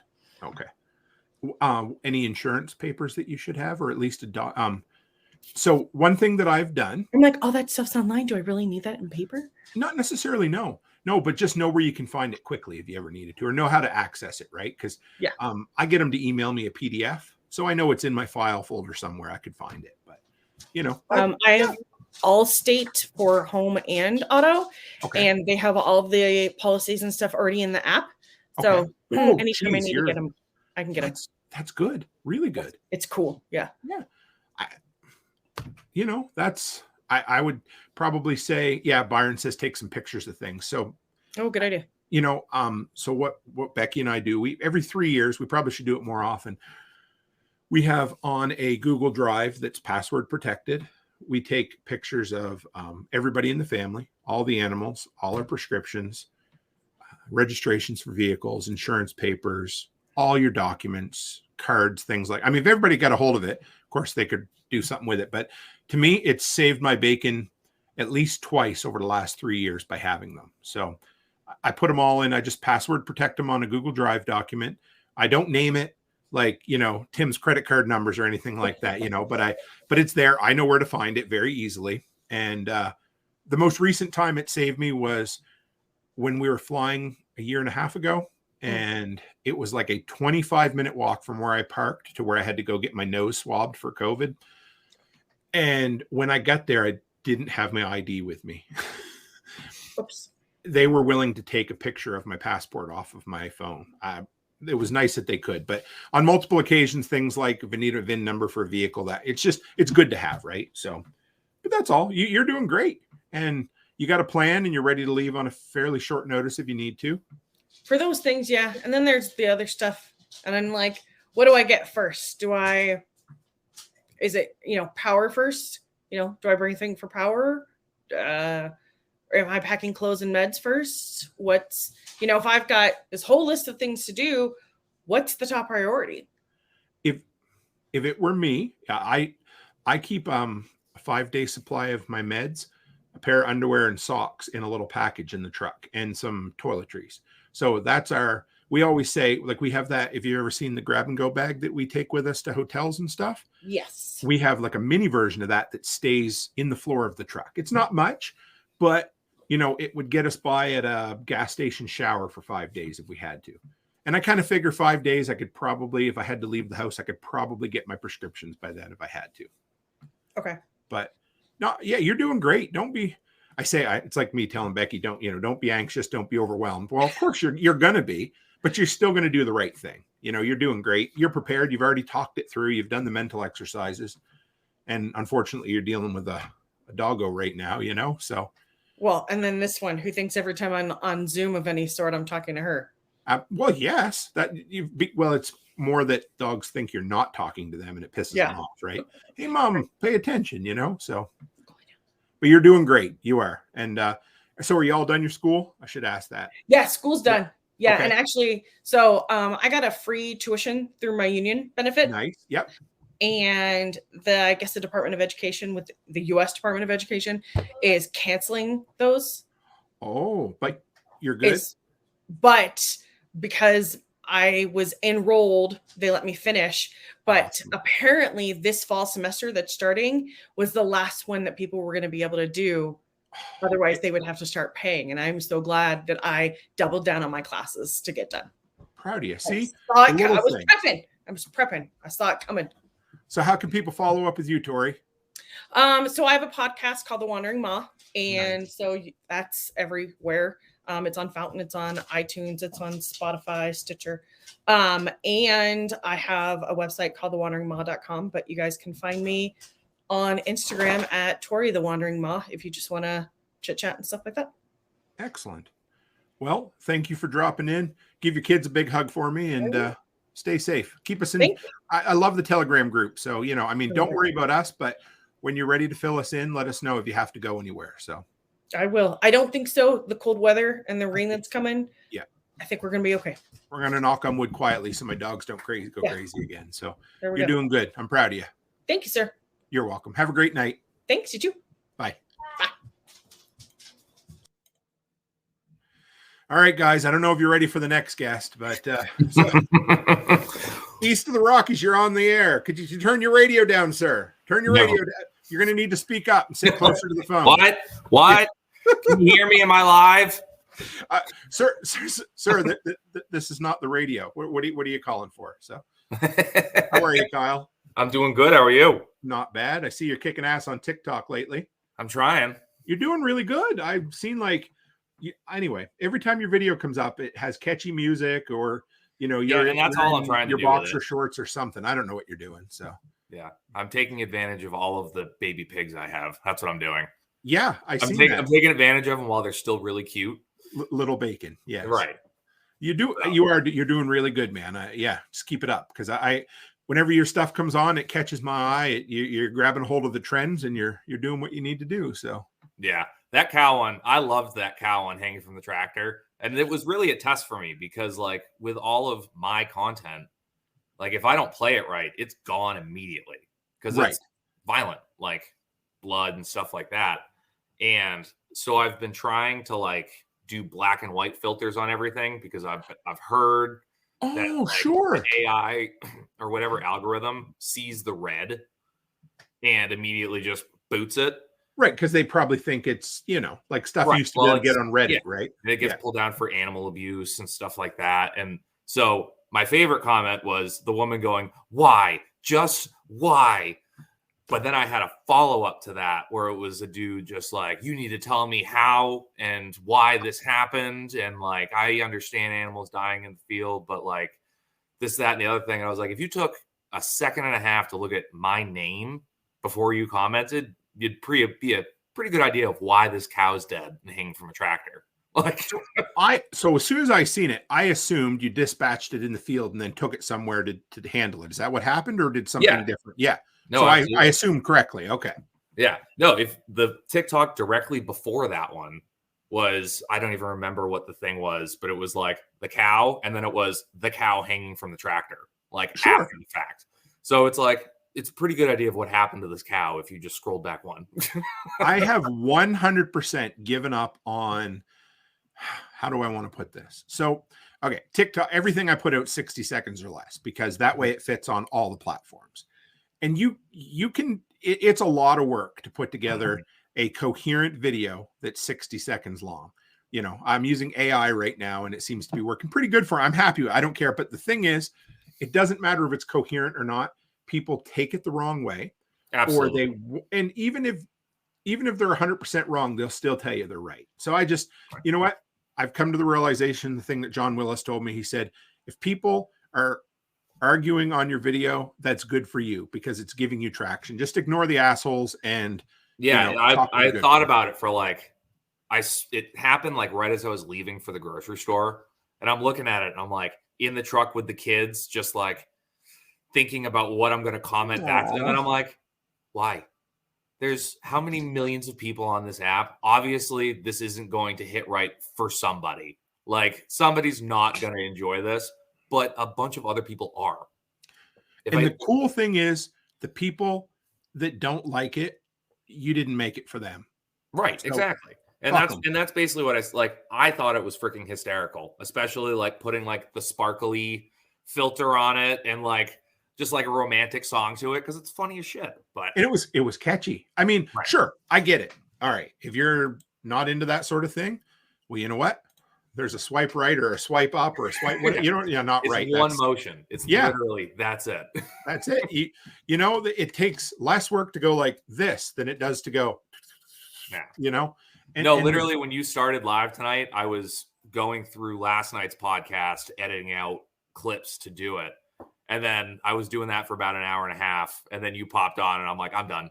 Nice. you were my excuse to jump off. I was like, that's it. Because then I know I still need to send those to myself on my phone to edit on there to then get ready for TikTok. And I'm like, I'm done. I can't mentally do this anymore. Brain's hurting. Oh yeah. Did you see, so I forgot to mention this in the notes, guys, for those that are on TikTok content creators, they launched a new feature, and I'm going to play the Canadian card because I don't have it yet. And so, the Canadians, we don't always get it, but Brian got added to it the other day. Brian's been talking to me about it. I'm trying to figure it out. Do you have it? I don't have it yet. No, neither do I. So, okay. Everybody's like, what the fuck are you guys talking about? Well, what it is, TikTok is awesome for promoting your podcast because, Mhm. you know, I look at shorts as commercials at this point. It's a snippet of my content. If people like it, they might come over. If they don't, doesn't matter. But what TikTok's doing, guys, they're letting you upload the full podcast in audio form. You put up a 60-second clip, video clip, like everybody's doing. If somebody's listening to it and they like it, there's now a listen to the podcast button right on the video. That is awesome. It's, oh my God. I haven't been this excited for a long time. So Yeah. Corey the Ma, I know you didn't come on to talk about this, but we're going to talk about it. There's nobody waiting for you, so we can talk for a while. But so Tori wants to know, and that's what it is. You put your 60-second clip up, somebody likes it. There's going to be a link at the bottom. It's going to be a player built into TikTok so that you don't go off their platform, but somebody still gets to listen to your full length of. So what you do is you link an RSS Right. feed. Yep. So you link that to it. TikTok has their own audio player in there, and it just it's beautiful. Yeah, That's going to be huge. Yeah. Okay. All right. That changes things because Brian's been talking to me about it today and I've kind of understood, but also like, I have no idea. I don't have it. I don't know what you're doing. So I'm like, all right, if that's the case, because I've been trying to like ramp up the podcast a bit, trying to get more guests. And like, I've taken a break from editing out because it's just such a pain in the ass right now. And I'm not at the level where I can like justify spending the money for the AI to do all the editing for me. 100%. I get it. So I'm like, it takes so much to do it. And I'm like, I've been getting out of it and just trying to put out more like just random farm and slaughter content. Just raw stuff without spending a lot of, because anyway, like Jack Spirko said for a long time, just get it up there and just do it and don't worry about the rest. And that's basically what I'm trying to do right now is just trying to grow everything. And it's working. Like I see it working. I think I'm at like 330 on YouTube, like the last time I checked. And again, this is, I think 3 months. Like I've only been at this like 3-4 months. And I was talking to somebody about it the other night. I don't have the frame of reference on like what's good and what's bad. I'm just kind of doing it. So then I talk to people and I'm like, I'm doing all right. Like I'm trying to figure it out. And like Josh is always like, shut the hell up. Like you're doing awesome. You're where most people are at in like a year. And I'm like, all right. If you can do your best, not to compare yourself to anybody else, you'll be happier for it. Exactly. I fell into that trap for a long time, so I get it, man. No. But like I had a YouTube video that was just like kind of like a throw up, kind of like I'm gonna put out some content. Let me skin this pig out, like with this new knife I bought. Yeah, it's almost at 10,000 views. Shit, man. I'm like, what? Like, how did that even happen? It's weird. I've got a couple more that are at like 1,000 of the piglets where I'm just like, 1,000 people watched this. That's crazy. So what did people like about the knife video? What was it that they liked? I have no idea. Like, what are the comments saying? There are no comments. I'm not actually, you know what? I didn't even look at the comments. Like, I don't even think I got a bunch of I didn't get any notifications from that. Was it a short or was it a longer video? It was a longer video. Okay. So if you go into YouTube Studio, you can look at the how people found your video. So what you'll do is you'll look at I want to say it's like search keywords. Okay. And it will say the words that people searched to find that video. So what you want to do is make another video that has the top search term in the title. All right. So make another video using that knife, whatever it is, because especially early on, just keep repeating your success. Whatever you find that works, twist it a little and do it again. Yeah. And you'll start to find what works for you, man. Yeah. The slaughter videos always do well. Like, I've just noticed that at this point, like, and it's, again, I'm trying to edit it in a way that I know I'm not going to get pulled down, but also educate. Because that's the main reason I started the YouTube channel, is because like I learned a ton on YouTube, like when I started cutting meat, and there would always be things where I'm like, I want to learn how to do this. No one's posting a video of it. One, because they're just not, or two, if they do post it, it gets taken down. Right. So it's like, there are things that I wanted to see done and I couldn't. Like, I can only read about it or do whatever. And I'm not that type of learner. I need to see someone do it. And then I can go, oh, yeah, that's easy. I got that. So that's the market I'm kind of going for. I used to joke with my wife how like difficult it is to traverse YouTube to find the perfect video, because it's like some of them are completely overproduced and you're really not even going to get what you're actually looking for out of it. Like it's not even going to be feasible for what you're trying to do, or it's the camera like an inch from whatever it's at with somebody in an accent you can't understand, like just trying to do something. But every now and then you just find a gem of a video from some guy who kind of knows angles and what he's doing, and it completely changes everything about what you're trying to build or what you're trying to do, because he said one thing that's like, I am an idiot. Like, how have I been thinking about that wrong this whole time? And this dude with no shoes on just blew my mind.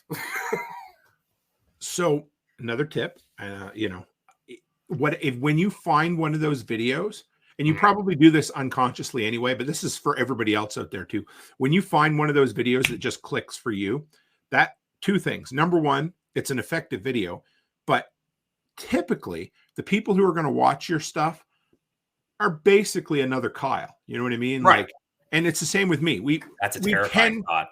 I know, but it is what it is. So number one, that video speaks to you. So that's a quality video. So copy what they're doing. I mean, don't plagiarize it, but look at what they're doing effectively. Actually, the video I'm talking about, I'm literally copying. I'm doing the same build right now. Like, because this is a video I saw years ago and got the idea for my pig waters. And I'm in the process of doing it again. That it's like, all right, now I'm going to put my spin on it. Dude, but we all take from everybody else. So last summer, Becky wanted me to learn she wanted me to buy a bunch of those canisters for the Thermacell mosquito things, Right. And I'm like, I bet they're refillable. So I watch a bunch of people's videos. And again, same thing. You find one, well, the guy shows you a good system, but the production quality shit. And then you got another guy whose video is incredible, but they don't tell you anything. Right. So you put it all together, you make a good video. That's the entire thrust of YouTube, because you've got millions of people watching stuff. And for some reason, some people like this, crazy butcher in New England. I don't know why, but they do. And then other people like that crazy, ugly looking Canuck that talks on, you know what I mean? Like, so it doesn't matter. They find you. Someone will find it. Like, that's exactly. Just it. And it's crazy to have people find it now, because like these past 2 weeks, like, again, you see all my TikToks, it's blanketed all over it that I have the YouTube channel, links in the bio, everything. And I've seen so much growth out of both TikTok and YouTube. I think because of that, and a couple of these videos kind of taken off. Absolutely, like, man. Perfect. This is awesome. What do you find? What's the hardest part of making content so far? Just the time and filming. And like, I'm one of those people that I'm just filming what I'm doing. It's almost more of an educational vlog than it is a YouTube channel, because I'm just literally filming what I'm doing. I don't have to go out of my way to get content. Like, I have to stop myself from filming, because I'm like, no, I need to get this done like now. So it's like the starting and stopping, stuff like that. And right now everything is on my phone. Like, I'm filming everything on my phone. So it's trying to shift angles, do everything. I actually like editing. Like, I'm a bit of a masochist. Like, I like editing the videos themselves, because it's like, all right, I all of a sudden have almost 2 hours of footage from slaughtering this cow or doing whatever. And I break it, like, get it all set into something that's like 40 minutes that has all the hits, like a decent amount of time lapse. But I'm trying to figure out the best ways to like make it so it's, you're not watching me for a full hour and 40 minutes break down a cow, but what you can see can kind of like in your brain kind of go, all right, I see what he's doing there. If it's important, he'll explain it. Pause. Here, this is what I'm doing. This is why I'm doing it. This, that, and the other thing. More time lapse kind of thing. So we're getting there. Perfect. I think the biggest thing that I've taken from other people is like, I don't love the people that it's insanely overproduced. And it's like, they might get an Oscar like that in their head. They're going to get an Oscar from how they're talking and acting in this YouTube video. So I talk in my YouTube videos like I'm talking to you, but it's if I'm getting hit by a pig or like fall or something, I'll say we or I'll say us. Like I'll be like, no, you guys are here too. Like, Right. Because those are the videos I like, where it's just like you have that thing where it's like, all right, if you consistently watch someone for a long period of time, like I've listened to podcasts forever. I have a podcast logo tattooed on my arm. I've hung out with the guys from this podcast forever, not forever, a handful of times. But it's like when you're involved in something where it feels like someone's talking to you and trying to teach you, you have so much more invested in it. You have a way to be like, oh, okay, no, I'm actually going to take time out of my day to go watch that now because like I get this cool feeling this guy like is trying to do whatever. So that's kind of how I went into it, where it's like, I'm not just going to be completely overproduced and fake. I'm going to talk to you like you're standing right next to me and I'm going to give you what I'm going to say. So you don't do the YouTube voice? No, hey guys. I don't. I don't. The only thing that I've caught that is just stuck now because I did catch it is I say, like, I call everyone kids. I don't know why. So every time I start a video, it's what's going on, kids? Or like every time the camera turns on, that's exactly what I say. I have no idea why. It just happened. But I look at content like comfort food. And you know, the reason you like comfort food to some extent is, you know, the reason you like biscuits and gravy is because it's motherfucking biscuits and gravy, right? Right. You know what you're going to get every time. So that's why I think as content creators, we all develop accent. You know, you have certain ways that you do your intro. You have certain ways that you talk just because that's who you are. And it takes a while to kind of develop your language and your system and everything, but it is still who you are because everybody, they come to you and, you know, whenever I listen to, well, like Jack Spearco, I mean, I've listened to him for absolute years. You know, he mentored me for many years before he even knew who I was. Right. But every time I tuned in, you know, I knew that I was getting the survival podcast intro and I knew I was going to hear a certain cadence and a certain way of speaking. And that's what I like. But I don't like the overproduced because those guys, it's so much. And most of them have entire teams behind them. Exactly. Where it's like, and I also, when I edit and I like rewatch my videos, I realize what a dirtbag I am just down to my core. How many just sexual innuendos are just laced through my videos that I don't even like. I'm not purposely saying what I'm saying, but it's just like, I'll just be like, oh God, all right, that's fine. Whatever. It is what it is. Like, I think so that took me a long time. I bet you that took me almost a year to become myself in front of the camera.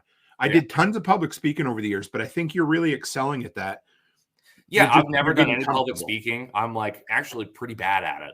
So it's the fact that I'm at the point now where I'm like, all right, yeah, no, I'm going to just turn the camera on and start talking somewhat educationally about what I'm doing. And hopefully it works. And I've had so many people, like even people from like my hometown, like I went to high school with, like we went to a birthday party a while back and like 4 people came up. They're like, hey, your YouTube channel is freaking awesome. Like I'm subscribed. And I'm like, what? That's a good all feeling, right. isn't it? Like it's crazy. You're doing good. You're fine. Like I said, I mean, you are who you are, so it's not difficult, right. But yeah, exactly. It's still, I mean, how long you been doing it? Just 3 months? Probably closer to 4 now. Seems like you've been around for a couple of years now. It's crazy. I'm also that type of person where it's just like, if I am interested in something and I want to do it, guess what? I'm going to do it. And it's also, I've always looked at it like in jobs and stuff too. I'm not afraid to brown nose. I never have and I never will. Because you know what? It kind of moves you places. Like you just got to know the line of what you're doing. So in every job I've ever been in, I've always made friends with the higher ups. Maybe not the exact boss, but the higher ups. And just kind of acted like I'm supposed to be there. So it's like, and then you get to a point where you're just there and you progress from there. So it's like when I came into all this, like I just randomly texted Josh, like after listening to his podcast during deer season when I was in the shop late one night, like, are there any butcher podcasts? Like it was a long day. I was like, whatever. And I started listening to his show, listened to a bunch of them. He had the Telegram chat. jumped into the Telegram chat, and it's like from there, it progressed to me going on his show a bunch, and then going on Brian's show, and then just kind of growing from there. But it went into it with, I'm going to post a bunch of content into this Telegram group. I'm going to actually talk to the community about what's going on. Like, if they have questions as well. Josh loved it because he's like, thank God there's somebody else to answer questions in here. So I was like, yeah, absolutely. I'll come in and like help with any questions. Like if you're busy and whatever. And then he was finally like, just do it. Like, just do a YouTube channel. And when we did the YouTube channel, he's like, you might as well do a podcast too. It's all going to suck, but like do it all at once. Like get this all out of the way. So, and now we're here. Like I just had episode 18 of my podcast last night. But I'm like, how the hell am I at 18 already? Like that's crazy to me. 21. If you get to 20, I think it's 21. Do you know who? You'll appreciate this. Do you know who is the most listened to podcast guest I've had? Who? John Dowie. Of course it was. Yeah. I've reached out to a couple times, like, you want to come back on? He's a lot of fun. He's super fun. If him and anyway, he is a busy dude. He's so busy. He is running around. If you told me at any minute, if you're like, hey Tim, you can start a talk radio show about absolutely nothing, who's your co-host going to be? And I would. Oh Absolutely. My God. We have so much fun. I went back to, I don't do this very often. And we were sitting in the living room. Charlotte and I were talking the other night, and she's 13 and she loves stand-up comedy like I do. Yeah. And she sends me some of the most inappropriate jokes on TikTok. I love it. It's just, she's my daughter through and through. Right. Right. And so I'm like, I don't think you've ever heard Dowie's joke. And she's like, I don't think so. So I played the 20-minute joke about the brick and the dog, and she laughed. That was the best delivery ever. That was so goddamn funny because I was cutting that day. I was listening to that podcast. So I was sitting there and I'm at the bench and now I'm just invested. Like I'm not even like, I almost cut my finger off because I'm like, what is he saying? Like, what is this joke? This has been such a buildup. Oh yeah. And if anybody hasn't listened to it, it's back. It was a two-part. It was a two-parter, yeah. Yeah, I did it on YouTube. It's a one-part, but there's very few people. I mean, I could go hours with anybody. I could, but there's very few people that I could go 3 hours with, like I did with Dowie, and keep it entertaining for 3 hours. And I don't have to say anything because he could go all night. Yeah. Yeah. I reached out to him after that podcast. I'm like, hey, I need help. Come on my show. He's great. He's entertaining. I love having him on, and we get along. We've never met in real life yet. So at some point, right. Becky and I were talking the other night. I don't think we're going to do it, but we talked about going out to Nova Scotia when the girls fly out, pick them up when they're done at mom and dad's for the 2 weeks, and then take like a circle around the kind of the East Coast. And I thought I'd come down through, but I don't think it's going to happen. I was thinking it might be nice to come see you and Dowie and everybody, but might be a couple years before we do it, but it'd be nice to have a workshop get together. When it does, let me know. We got space. If you want to do a meetup here, we can facilitate it. We'll get it. That would be fun. I would like that. Oh yeah.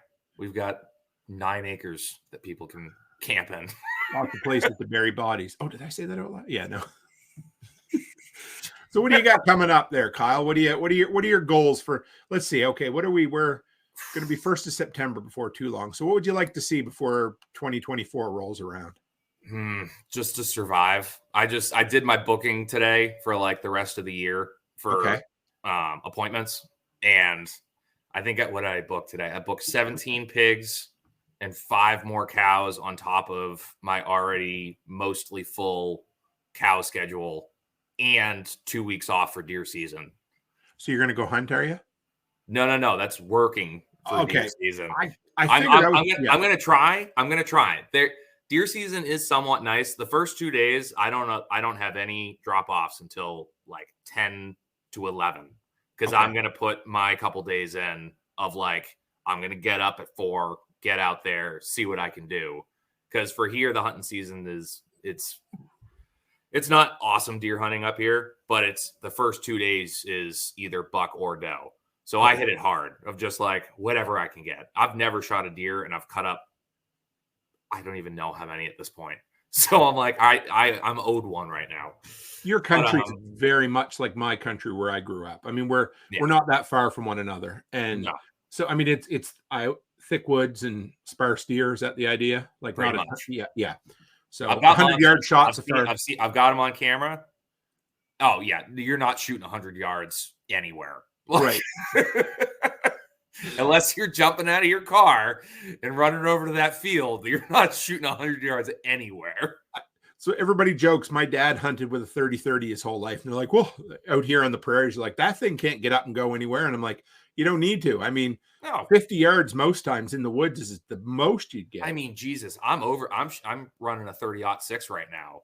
Right. And my stand is like my shooting lanes. I think my farthest shot is maybe 50 yards. And mine's a 308.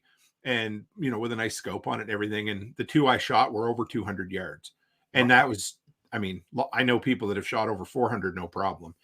And yeah, I mean, when you can watch your dog run away for 3 days, yeah, it's a long ways, but right. I hope you get one. It'd be cool. It'd be good to see. I hope so. But yeah, other than that, just kind of keep everything rolling. I'm excited for deer season for content's sake. Yes. I'm definitely going to try and get some more pig videos out, which I have enough of them coming up. But at this point, it's just kind of making sure everyone's content. All my customers are good, and just kind of get it all figured out. I went through everything today, booked everything, and I didn't book my 5 pigs I need to slaughter and my cow I need to slaughter that are outside right now. So I'm like, God damn it. Now I got to figure that out. So you're basically booked solid till the new year at this point? Oh yeah. Wow. So, because this is only year 2 in your business, right? You've been a year and a half. Is that right? Or am I wrong? Yeah, it'll be 2 years in April of full time. Yeah. So a year and a half then. So the work you have coming in, is that sufficient? Like to pay the bills and everything at this point, or pretty close? Somewhat. We're getting there. We're starting to get there. Now that I'm in the busy season, it'll be good. But pigs is such a good turnaround. Because I know I talked about it on the last podcast, but turnaround on them is so quick because on a beef, I actually hang a week less than the average. Usually you hang like a full beef 2 weeks. Right. Before you cut it. I break all mine down into either 6 or 8s so that rigor goes faster, everything cools down faster, I'm able to cut it faster. Because again, it's just me my walk-in is like, I think it's 14 by 6 is my walk-in. So I can hold 2 beef comfortably, but that's it. So I need to rotate stuff through to do at least 1 beef a week plus something else. So now it's going into where I have a beef, then I have 6 pigs, but I can cut those 6 pigs the next day. Like that's the difference. And I can basically break down a pig in a half hour. Like half hour, 40 minutes if it's like a real lots of chops, lots of this, lots of that. So you could do 6 to 8 pigs in a day if you needed to? Oh, yeah. Okay. Yeah. And not asking whether you do this or not, but are you allowed to hang pigs and beef at the same time? Yes. Okay. Wild game is where it gets tricky, where it's like people don't want deer being hung with beef. Is that a personal preference or is that a bit of a law? I haven't seen anything with the laws with it. Okay. And it's more of a personal preference thing, to my opinion. And I get it. It. So honestly, what I might do is I've already kind of planned this out in my head. If it's slow, like if I'm not getting a ton of deer in, I'm going to say sorry to half the people that would have brought in deer later in this next week, because I'm only taking 2 weeks off for 2 cut deer. Like I'm going to put my cow in the freezer like that I need to cut up, because it's like, sorry, like I'm not making the money that I need to, and I can put half in my freezer and we're bartering with the other half. So I'm like, all right, it is what it is. Like it's interesting. It's pretty cool how entrepreneurship and content creation go together, eh? It really does. Well, it's you have to be somewhat of a creative to be an entrepreneur anyway, because you have to come up with things on the fly sometimes of like, oh my God, what happened? Like, but it really does. It's been going great. I've really enjoyed it. And I'm finally getting into the rhythm and mindset of where it's not taking me more time to do stuff. Good. It's kind of going seamless, not seamless, but like better to where I'm already planning 3 like vantage points ahead of where I'm going to film this or do that.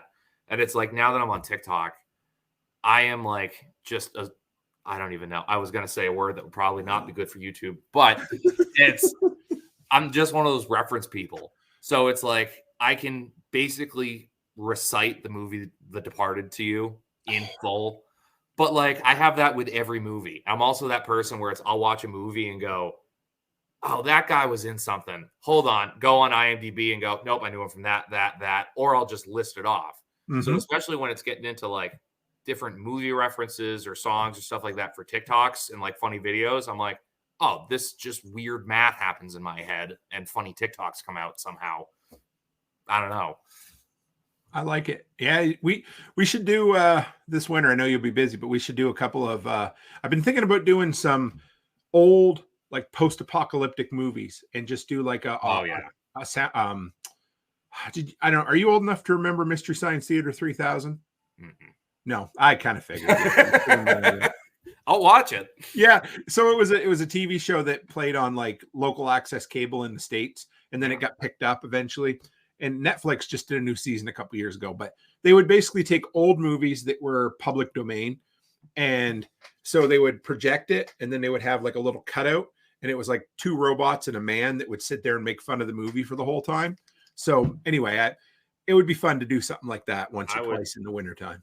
Let me know. I will be there for that. It'll be fun. We might have to do it off of platform, if you know what I mean. We could do the audio onto YouTube, but there'd be anyway. We'll figure it out. Upset. Yeah. All right, brother. How do people look? How do they follow you? How do they give you money? How do they support you? Whatever. You can find me on everything at BackwoodsButcher603. So that's YouTube, Instagram, TikTok. And you can listen to my podcast, Meet the Critters, on YouTube, anywhere you can download podcasts, essentially Apple or Chrome, and Fountain as well. We are on there as well. So, perfect. And also you can see me at SRF beat the shit out of Josh the Renegade Butcher in our Butcher Off. You guys are going to beat the meat together? We're going to beat the meat together. And Nicole keeps telling me to shit talk. So everything I go on, I'm just like, hey, Josh, go to hell. But sorry, just kidding. I love you. Who's better at beating the meat? Right. Who is? I'm asking. I don't know. We're going to find out. Well, I'm going to see you in person in less than 2 months, right? Yeah, it's coming up. Is your wife coming too or no? Yep. Yeah. What about the kids? No. So you got babysitter? This is our first vacation since before kids. So you should be able to meet Becky too. So it'll be good. We'll have a good time together. Perfect. Sounds perfect. Good. Well, thanks for coming on, Kyle. No worries. Thanks for having me. Have a good night, brother. You too. All right, guys. Well, this was great. I love these open line shows every time I do them. I know I shouldn't be like this at this point, but I can't help it. I love them. I love doing something different. I love the callback to the old talk radio. I say like talk radio doesn't exist anymore. It does, and I love it. And we're going to bring it back. But workshop radio is a wonderful time. I love doing this with you guys. We had 50 minutes of me talking, and then the last hour and 10 minutes was guests. So thank you guys for coming on. I love doing it. In the wintertime, we're going to try to do this once a month. It's a lot of fun. So what do we got coming up this week? It's going to be a messed up week for schedule. You guys already know that. I've told you. You too, Tori. Stay safe out there on the weekend, or in Washington. Weekend's over, but have a good week. So tomorrow morning, 11 p.m., I have William Fortune coming on, the author of 1 Second After. He's coming on to talk about 5 years after, which I'm excited to talk to him about. Last year's interview with him was straight fire, and I'm glad to have him back this year. So he'll be on tomorrow morning. I think you're going to get a recorded episode. Anyway, you're going to get 3 episodes this week. There'll be 3 in the podcast feed. That's what I can promise you. Sunday night will be a live interview. I know that. Friday will be a pre-record, and Thursday will be the William Fortune episode. So I appreciate you guys. Thanks for letting me live the life I want to live through this content creation. And thanks for being there. Thanks for being flexible with the schedule in the summertime as we move things around. I'm going to be hitting the road in less than 4 weeks now. But up until once I get back this Sunday. I'll be in studio until I leave. So on the road, the plan will be 2 live shows a week and 1 pre-record. But you know how live events go. But I will be here. I'll be bringing you guys the content. There'll be workshop content 3 times a week the whole time I'm gone. That's part of building the life you want to live. I've got the nice little mobile setup now. You guys are going to get great in-person interviews. I've been working on collecting, as you know. Let's see, who do I have so far? So Paul Wheaton, Nicole Sauce, and John Pugliano are 3 in-person interviews that I've done that I'm saving up. I'm going to edit them, package them really nice, and we're going to have a monthly show throughout the winter. Hopefully I'll have 12 by the time I finish all the events of some nice in-person interviews for you guys that you can't see anywhere else. So it'll be great. So guys, I appreciate you. We'll see you tomorrow morning. And as always, stay happy, stay healthy, and have a great week.